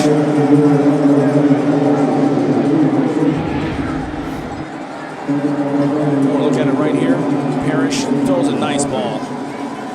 Right on the money. Wow. Now, see, the ball came out when he hit the ground. Yeah. Should have been a catch, I think. What do you think?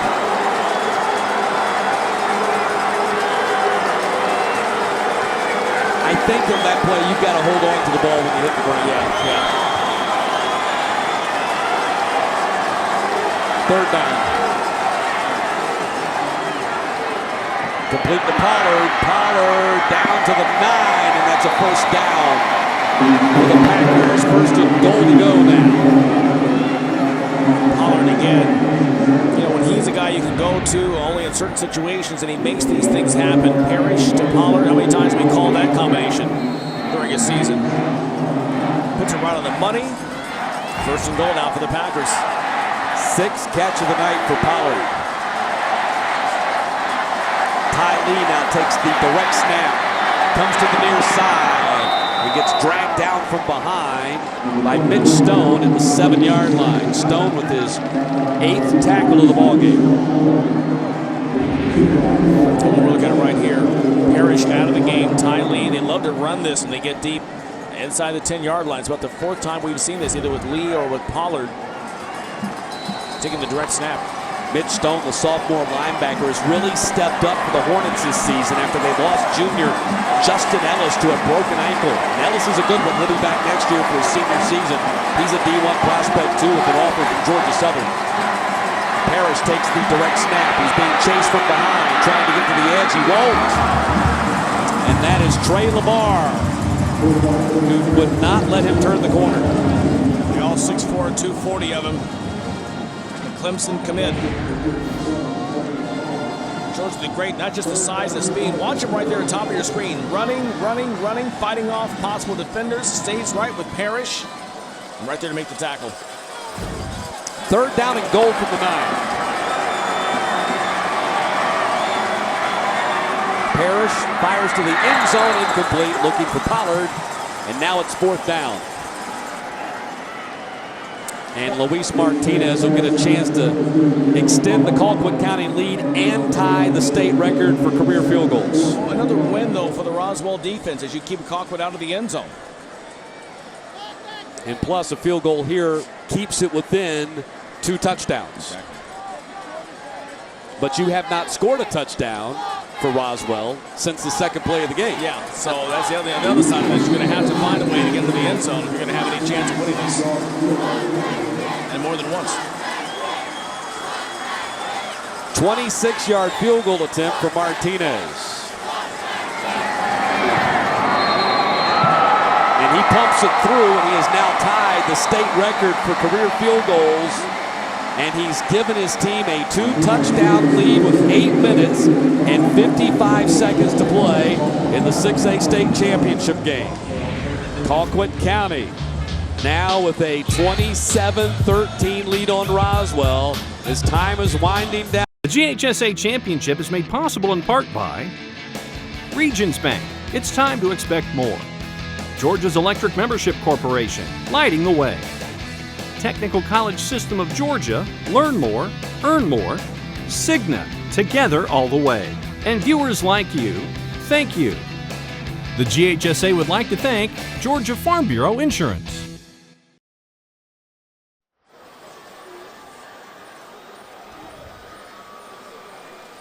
14-point lead for the Colquitt County Packers as they are closing in on their second consecutive state championship and their third in program history. Roswell needs a big comeback to pick up their fourth all-time state title. And here's a look at the Packers this season, 14-0.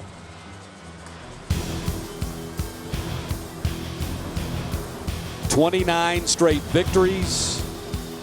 Did not give up more than 21 points in their first 8 games, but have given up more than 30 3 times in the last 6 games. But this tonight has got to be the most impressive defensive performance for Rush Probst's team the entire season. They have held Roswell out of the end zone since the second play of the game.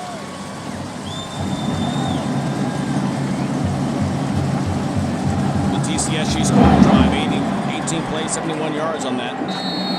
3 points, as you mentioned, though, up by 2 touchdowns. So Roswell will start at the 20-yard line, and we'll just see just how mobile Quintarius Neely is with that ankle that he injured on the last possession.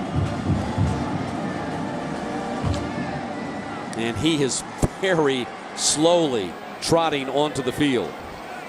Well, that changes everything. Yeah, well, you got to believe that if Roswell's going to come back, it's going to be on Neely's arm and not his legs. So if you're Colquitt County, you know you got a quarterback out there who's not nearly as mobile as he usually is. They throw the ball out to the edge, complete. And short pickup out there for A.J. Smith. Keemy Bailey making the tackle for the Packers.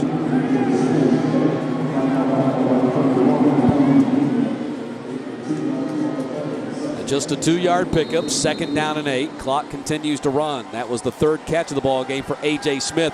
He's the guy who caught the 81-yard pass on the 2nd play of the game.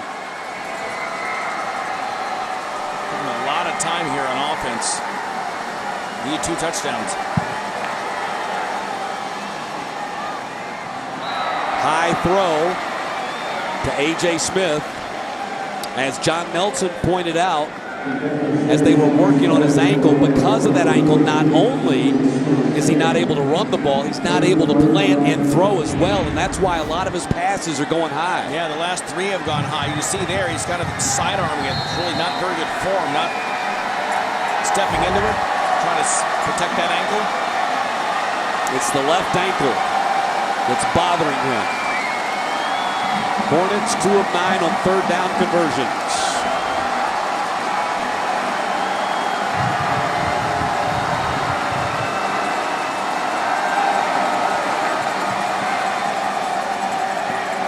Neely going up top, overthrows his man by a long distance. Jaden Kama, their top wide receiver, who's been held to 1 catch for 10 yards, was double covered, and the ball was nowhere close, and it's 4th down.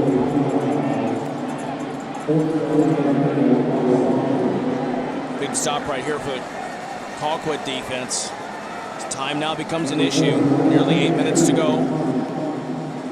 A lot of pressure now on Roswell's defense to make something happen.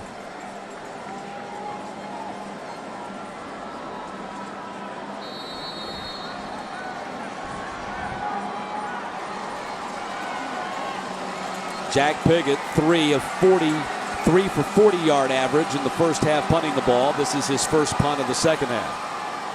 And he takes a long run and boots it. Nobody back deep for the Packers. And it nearly hit Ty Powell and rolls dead at the 12-yard line. And here's what Rush Probst had to say to his Colquitt County Packers in the locker room before the game. We got to give our best shot. This is your finest hour. I've said that to you all day long, all week long. It's your finest hour. Play with class. Play with class. Play like you're the best team in the state. Play like you're the best team in the nation. You got 48 minutes to prove a lot tonight. 48 minutes to prove a lot. And Rush does not pretend. He wants the national championship too. They started the day number 2 in the USA Today Super 25 behind number 1 Bishop Gorman, who is 15-0 in the season. And coming in, it was 2 teams out of California. Corona Centennial, St. John Bosco. They had an elimination game 2 weeks ago, and it's been Corona Centennial, Gorman, and Colquitt, and then Allen out of Texas. This is the statement with everybody else's schedule in the barn. Jay Saunders is now in there at quarterback. Chase Parrish not in the ball game, and now he comes in. So something must have been up with Parrish for the moment. I'm not sure what, but Jay Saunders comes in and fires a pass, and it's nearly intercepted. Yeah, watch this unbelievable play. Saunders goes up top. Really should have been picked off right there. Yeah. Xavier McKinney, who has 9 interceptions this season, should have had his 10th. And Roswell desperately needed that. So Parrish back in there at quarterback, 2nd down and 10. Handoff, Ty Lee. He comes this way. Parrish throws a block for him. And Ty Lee turns the corner, steps out of bounds at the 26. About a yard short of the first down. Big play right there. On 2nd down, watch Parrish right here throw the block. Nothing to do on the right side. Parrish jumps out ahead. Sees him there. Watch this right here. Takes him out, frees him up a little bit. Colquitt does a good job of blocking downfield and communicating with each other. Outstanding job. 3rd down and 1.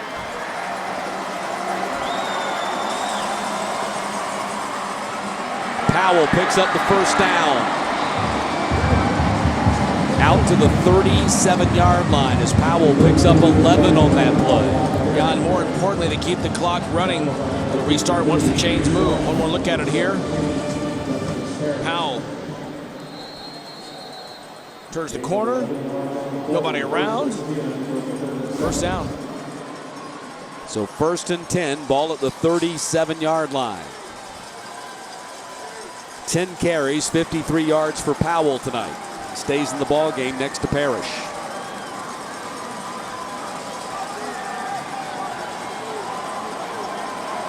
Blitz coming off the edge. They run right by Powell. I think that was DiRoberto. Yeah, DiRoberto, the linebacker, came off the edge and had a crack at leveling Powell for a loss and ran right by him. Watch 31 here. Coming off the edge. Powell, he goes right by him. Yeah. Got knocked to the outside. Nice block by Trey Catfish Johnson, their senior left tackle. Yeah. Wait, there he is. There he goes. Hang on.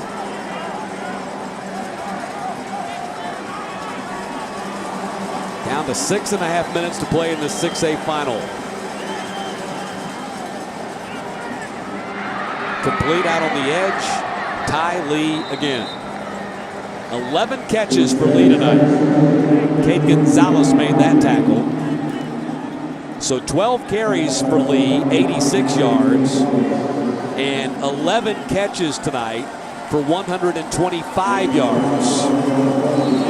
So over 200 yards of offense for Ty Lee. It's third down. Packers 8 of 13 on their thirds tonight.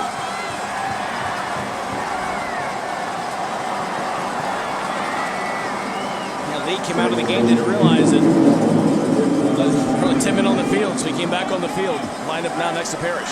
Yeah, you have 211 yards, son. Get back out there. We need you.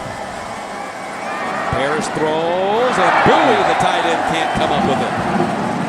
And the Hornets have come up with a stop with 5:38 to play.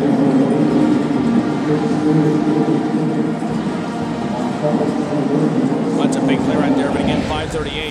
It's more on Roswell offense to get the ball back, to get something going. One more look at it right here. Incomplete pass. It's a fourth down.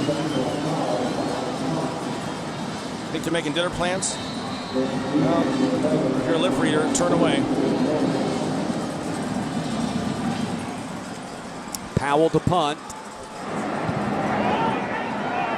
Bluen lets it hit in front of him. Oh my goodness, he should have tried to field that because it rolls dead at the 10-yard line. They got an extra 15 yards on the bounce right there. Significant change in field position right there as Bluen let that thing hit the ground. Well, now crucial. Again, Neely clearly not healthy, but you've got to go 90 yards here for a touchdown and get the ball back and try to go down and score again. We already passed 2,000 likes on Facebook. If you'd like us anytime now, between now and the end of the game, you'll be entered to win a Samsung Galaxy tablet. We will be announcing the winner in the postgame show. Time running out for that. Time running out on the Hornets. Completion over on the far edge. That's Jaden Kama with his second catch of the night. Juan Singletary making his fourth tackle. It's a bit of a killer right here. It's one thing to get 7-8 yards, but you stay in bounds. The clock is running. Taking a lot of time. I mean, time is it's precious. 5-minute mark right now. Second down and 1 from the 19, and the clock continues to burn. Roswell's got to move faster than this.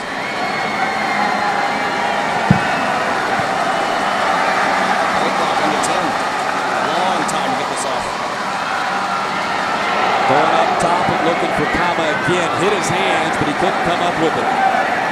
Tight coverage by Quan Walker. Neely ends up on his back. That's third down and 1. Watch this end of the play. Neely just gets leveled. Boom. Right there. Big number 90, Donald Key, junior defensive lineman.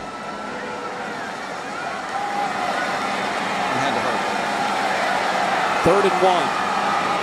Got to run it to pick up the first down, and did they get it? Yep, they did. Sheldon Evans with the carry up to the 21.5. Big game he's had tonight for Roswell. Called his number a lot.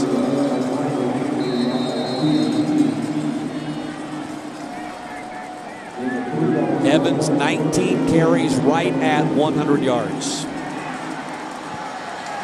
First and 10, time running low on the Hornets here. Neely, pump fake, fires to the underneath man. And a short gain right there for the Hornets. Going to be hard to get down the field doing that. A.J. Smith making his fourth catch of the game.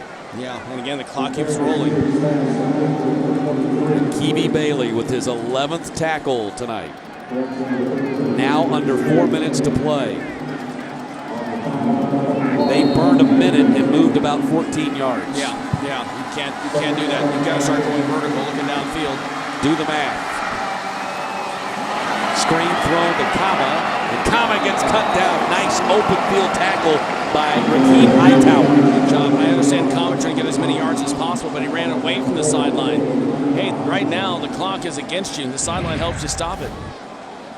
Kama, big season he's had for Roswell, but right here you got to go to the right. And I know the reason why is because the defender was there, but you don't have a choice. Third down and 3. Now you got to concern yourself picking up 3 yards rather than getting the ball down the field. And they give it to Evans, and he doesn't get there. Evans gets stuffed at the line of scrimmage, and now it's going to be 4th down. Donald Key again with his 2nd consecutive tackle on this series. How big has he come up here in this 4th quarter? Clock keeps running on. 3 minutes to go. They'll go for the 4th down. This is it. This is their last chance. 4th down and 3. Neely throws. Ball batted down. That's going to do it. Ty Phillips bats down the ball at the line of scrimmage. And again, this Colquitt County defense coming up so big.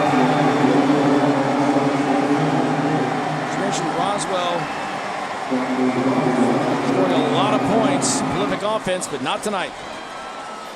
2 minutes and 34 seconds, all that separates Colquitt County from another state championship. It brings out the best in all of us.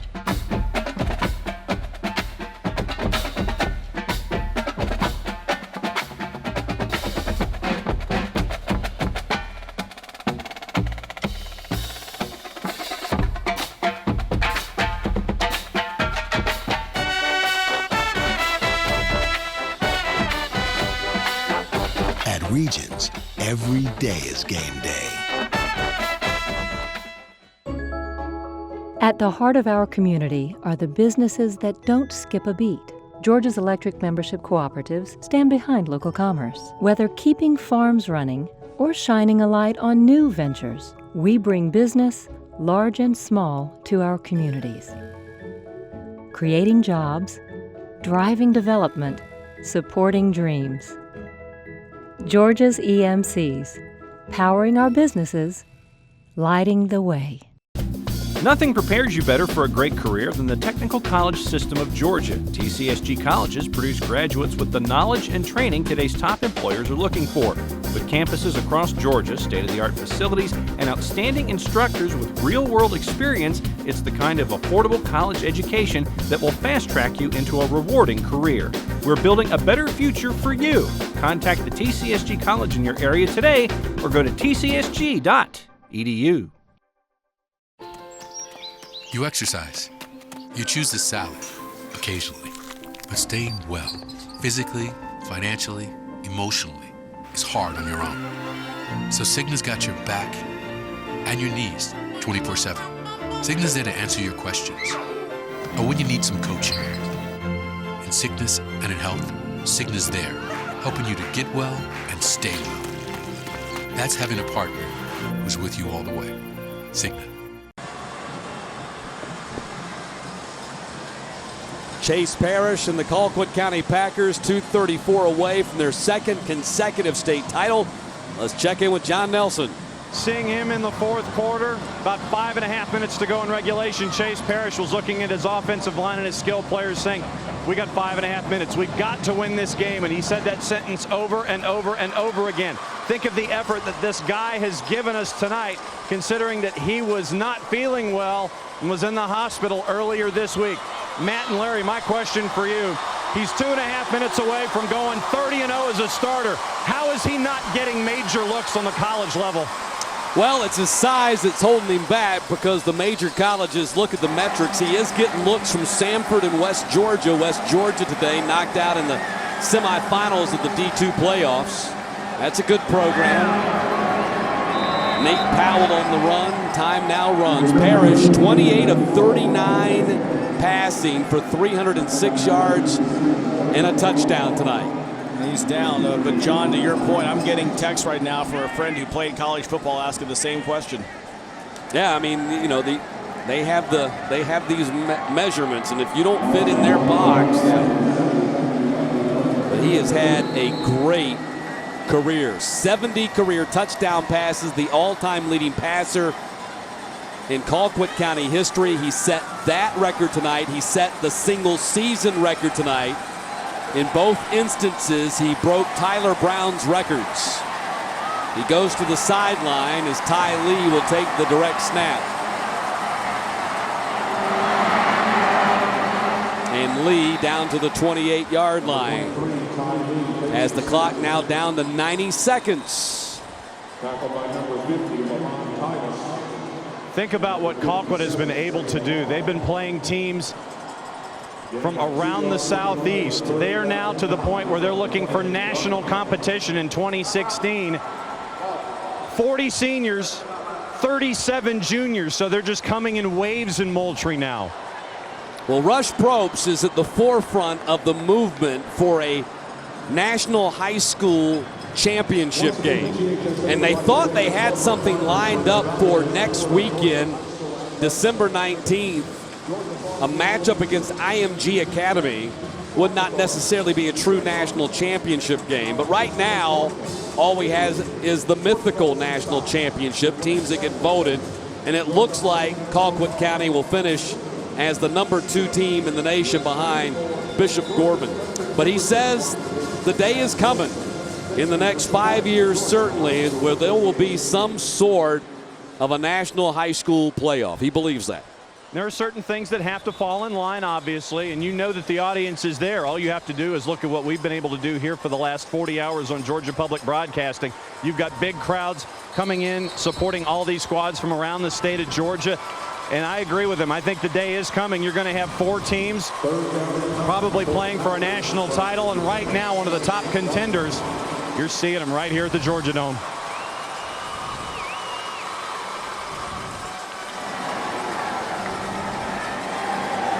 Valdosta, the last team in 1992 out of the state of Georgia to win the mythical national championship.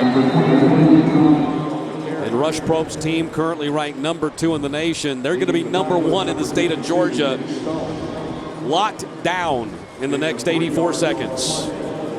It'll be the 3rd state championship in Colquitt County history. And we're talking about a long history, folks. Over 100 years of football going back to the days of the Moultrie High School Packers.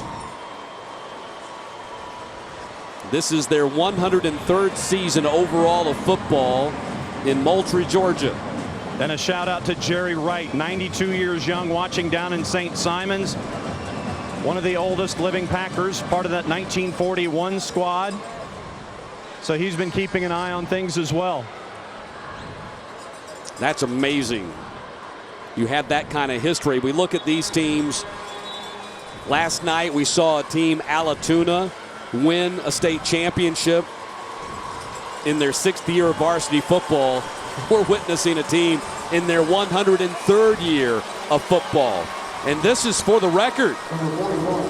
Rush Probst's going to give Luis Martinez a chance to set the state record for career field goals. A 42-yard attempt.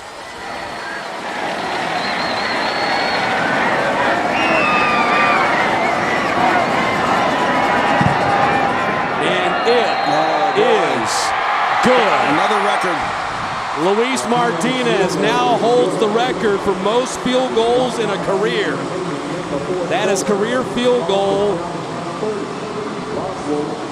number 34.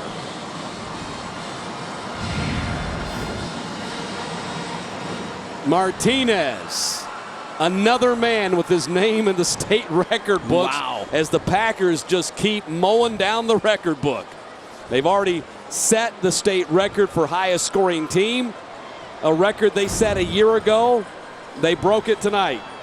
And you see Baby Lou, he's a weight room guy. He clears 1,000 pounds in the weight room series. He goes after it like a linebacker, but you've seen the prowess as a place kicker. So Martinez now the state champion in field goals. And there you see their last 7 playoff appearances. Champs in 2014 and 2015. Well, I'm taking a look over there at the sideline to see if Rush notices this one. If he wants to correct it in any way or make any kind of changes. But if you talk to Rush right now, even right now, in this moment where they've won their 30th consecutive game, that graphic showed the loss to Norcross in 2013 in the state semifinals. As he told us last week, still bitter about it. And he told us, too, I mean, I was really surprised when he told us this week, and I know Rush, and I know how competitive he was, but it wasn't just coach speak when he said, you know what, if we lose this game and we're 29-1 the last 2 seasons instead of 30-0, for me, might as well have been a 5-5 season. Yeah, and he was serious about that. I know. Not kidding. I know. He wasn't just talking. He was serious about it. They do run the state. The football state capital is in Moultrie, Georgia. So Roswell down to their final 79 seconds.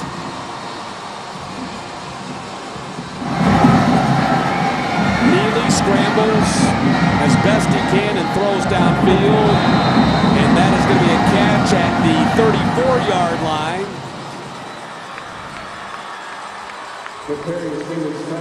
Think about going back to last year when they played Archer. And that was another back and forth game, another year of prolific offense. Then you put it in the hands of a guy like Saheem King to make sure that you're going to have the drive to win the game. You had sure hands this time, except it was in the hands of your passer to start things off. Sheldon Evans on the carry up to the 41-yard line. That'll put him over 100 yards rushing for the night as Peterson makes the tackle. Yeah, this was a much different offense than a year ago. Last year, they kind of went as Saheem King went. Of course, he went very well as they went 15-0, over 2,000 yards rushing. But this year, much more diverse offense. And when Ty Lee got healthy around the 6th game of the season, he took their offense to another level. And just think of the balance that they had offensively.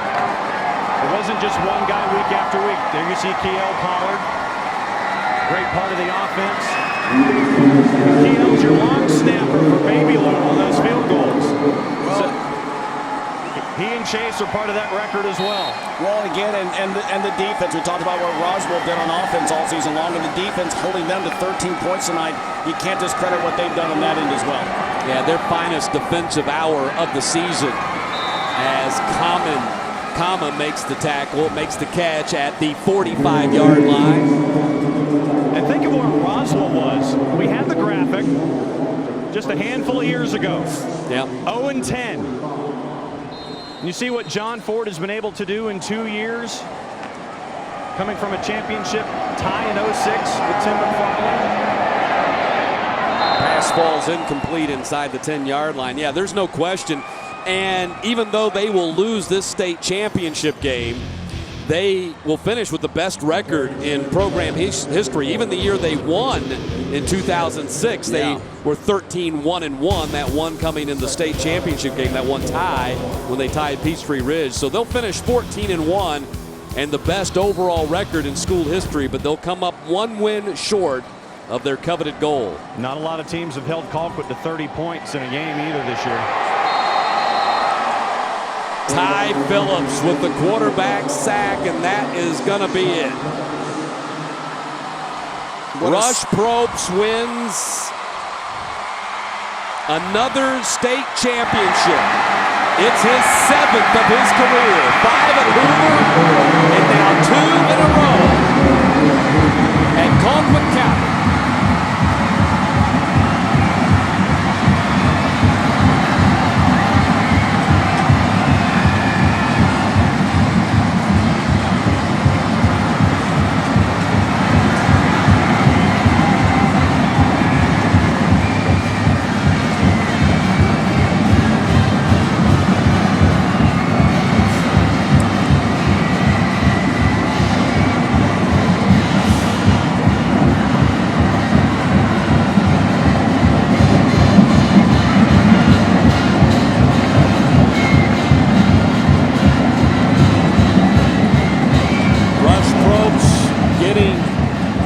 Congratulations, 30-0 and counting when they opened their season in 2016 against Mill Creek in the Corky Kell Classic. Matt Stewart and Larry Smith. And I think, Larry, you're right. We start with the defense when we start singing the praises of Colquitt County State Championship victory here tonight. They gave up an 81-yard touchdown on the second play of the game. and held Roswell to 2 field goals the rest of the evening. That is really impressive. And we asked last week in the semifinals with Colquitt and Mill Creek, what's going to win a championship? Is it the great offense or the great defense? Well, Colquitt showed a little bit of both. The defense, as you mentioned, outside of that one play, to hold this Hornets team that's prolific in its own right to only a pair of field goals for the entire game and shut them out here in the second half is as impressive as all the offensive things that they've done this season. Absolutely. Roswell averaging 44 points per game and held to a touchdown by this Packers defense tonight. Chase Parrish, who spent Wednesday night in the hospital, battled a bacterial infection the entire week, barely practiced at all, throws for 309 yards.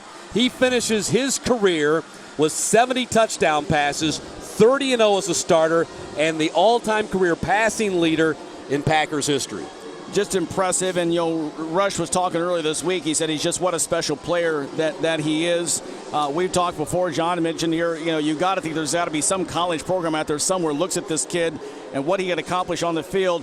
Yeah, it's for an offense that's Colquitt County, but he just goes out and wins and just makes great decisions all the way through. We've seen the past couple of weeks and all season long the things he's done. And the way he came out, as you mentioned, not healthy during the week. In the hospital. We talked to Coach on Thursday. Wasn't quite sure if he'd be here or not. And yet there he is. He's a champion yet again. Well, the Colquitt County Packers, state champions for a second consecutive year. 30-0 over the last 2 years. 30 wins in a row. 30 points on the board here tonight as they beat Roswell 30-13. Larry Smith, it's been great working with you again this season. Sir has. It's been outstanding. It's been my pleasure. Always good to see you. Let's do it again in 2016. All right, Larry Smith, I'm Matt Stewart for the rest of the GPB Army. So long. Now we send you down to Mark Harmon with the trophy presentation.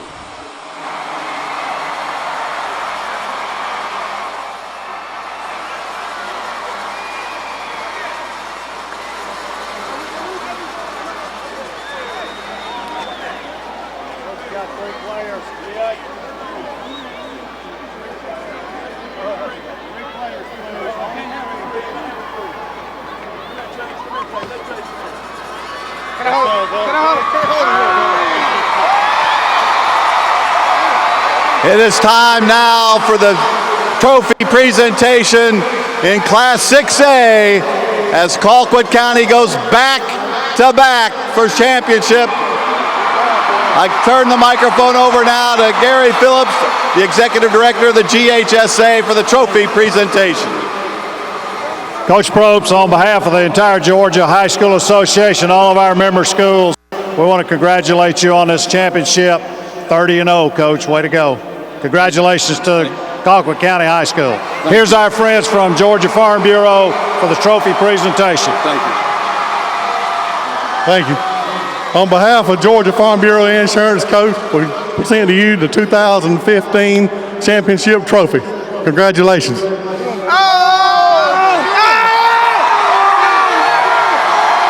Coach, you did it. 30-0, back-to-back. Talk about what it took to lead this team to 30 consecutive victories. Well, it's easy to lead this group because they're such a class act, and they've been chased all year. Last year we were doing the chasing, and so we were climbing that ladder. We were hungry. We had been denied it, and we had that door we were ready to kick down, which we did. This year, we were the bar. We had set the bar high, and to do what we just did is a remarkable thing. It's something I've never done. To win 30 in a row in the state of Georgia, in the competition that this state has, is unbelievable. And I've said this, and I've talked to a lot of national media over the last couple of days. The state of Georgia may have had the toughest 6A bracket in the country, and I believe that because I've talked to too many people. You got 4 undefeated teams. All 4 of them can win. If you played this thing again 100 times, it'd be 25, 25, 25, and 25. That's how equal it was. There's some good, and there's about 3 or 4 teams that didn't make it in the Final Four that were good enough to be here. But the one thing I say about these Packers is that those people right up there, they're the reason we win. Well, Coach, stay right with us. Chase, Let's talk to you. You began the week in the hospital. You wind up the week as state champion. Talk a little bit about that. Well, first of all, we've been faced with adversity all year, and I just thank God. I mean, he's really brought us through. He showed us the way. He showed us how to overcome adversity, Lord. I just thank him. I thank the coaching staff. I thank my teammates. Thank this community over there in the stands, filling it up. I just thank everybody that supports the program. But most of all, I thank God. And I just thankful for everybody that supports us and able to get us to this point in our lives. Let me talk to Kiel, one of your senior players. Kiel, talk a little about what this means, going out on top as a senior, winning this championship. I just want to say one thing. Repeat, baby, repeat. 30-0. You're one of the stalwarts of the defense. Talk a little bit about how tough and physical it was out there tonight with Roswell. It was very tough, but my teammates and my brothers, we all picked up the slack. We had each other's back, and we did it. 30-0, baby. 30-0, baby. Jay, take a look at all that Packer pride over there and tell me what it means to raise that trophy high. I mean, had as many people as surprised, man. Like, we did it, man. 30-0, baby. 30-0, baby. 30-0, baby. Let me talk to Coach Probst if he's here. Coach, again, it was an amazing accomplishment. I know the fans at Moultrie probably got a 5-hour drive home till they hit that square to celebrate one more time tonight. But there's something to be said about that mythical national champion. You are in the hunt for that. We are. We think our body of work has been enough. Not only are we the best team in the state of Georgia, we're definitely the best program in this state right now. And I think we're one of the best teams in the country, United States of America.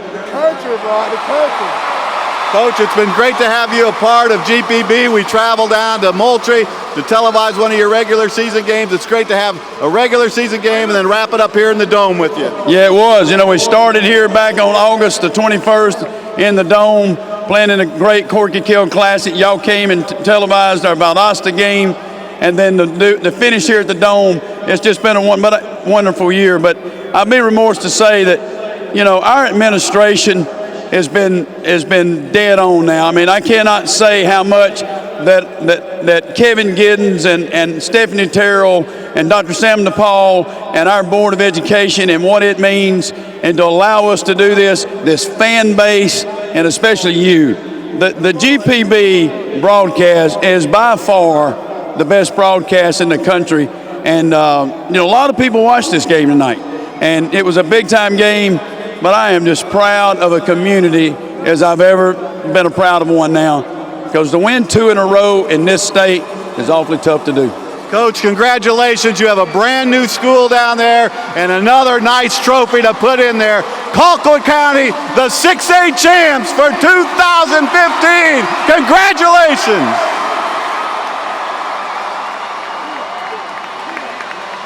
Let's go this way, though.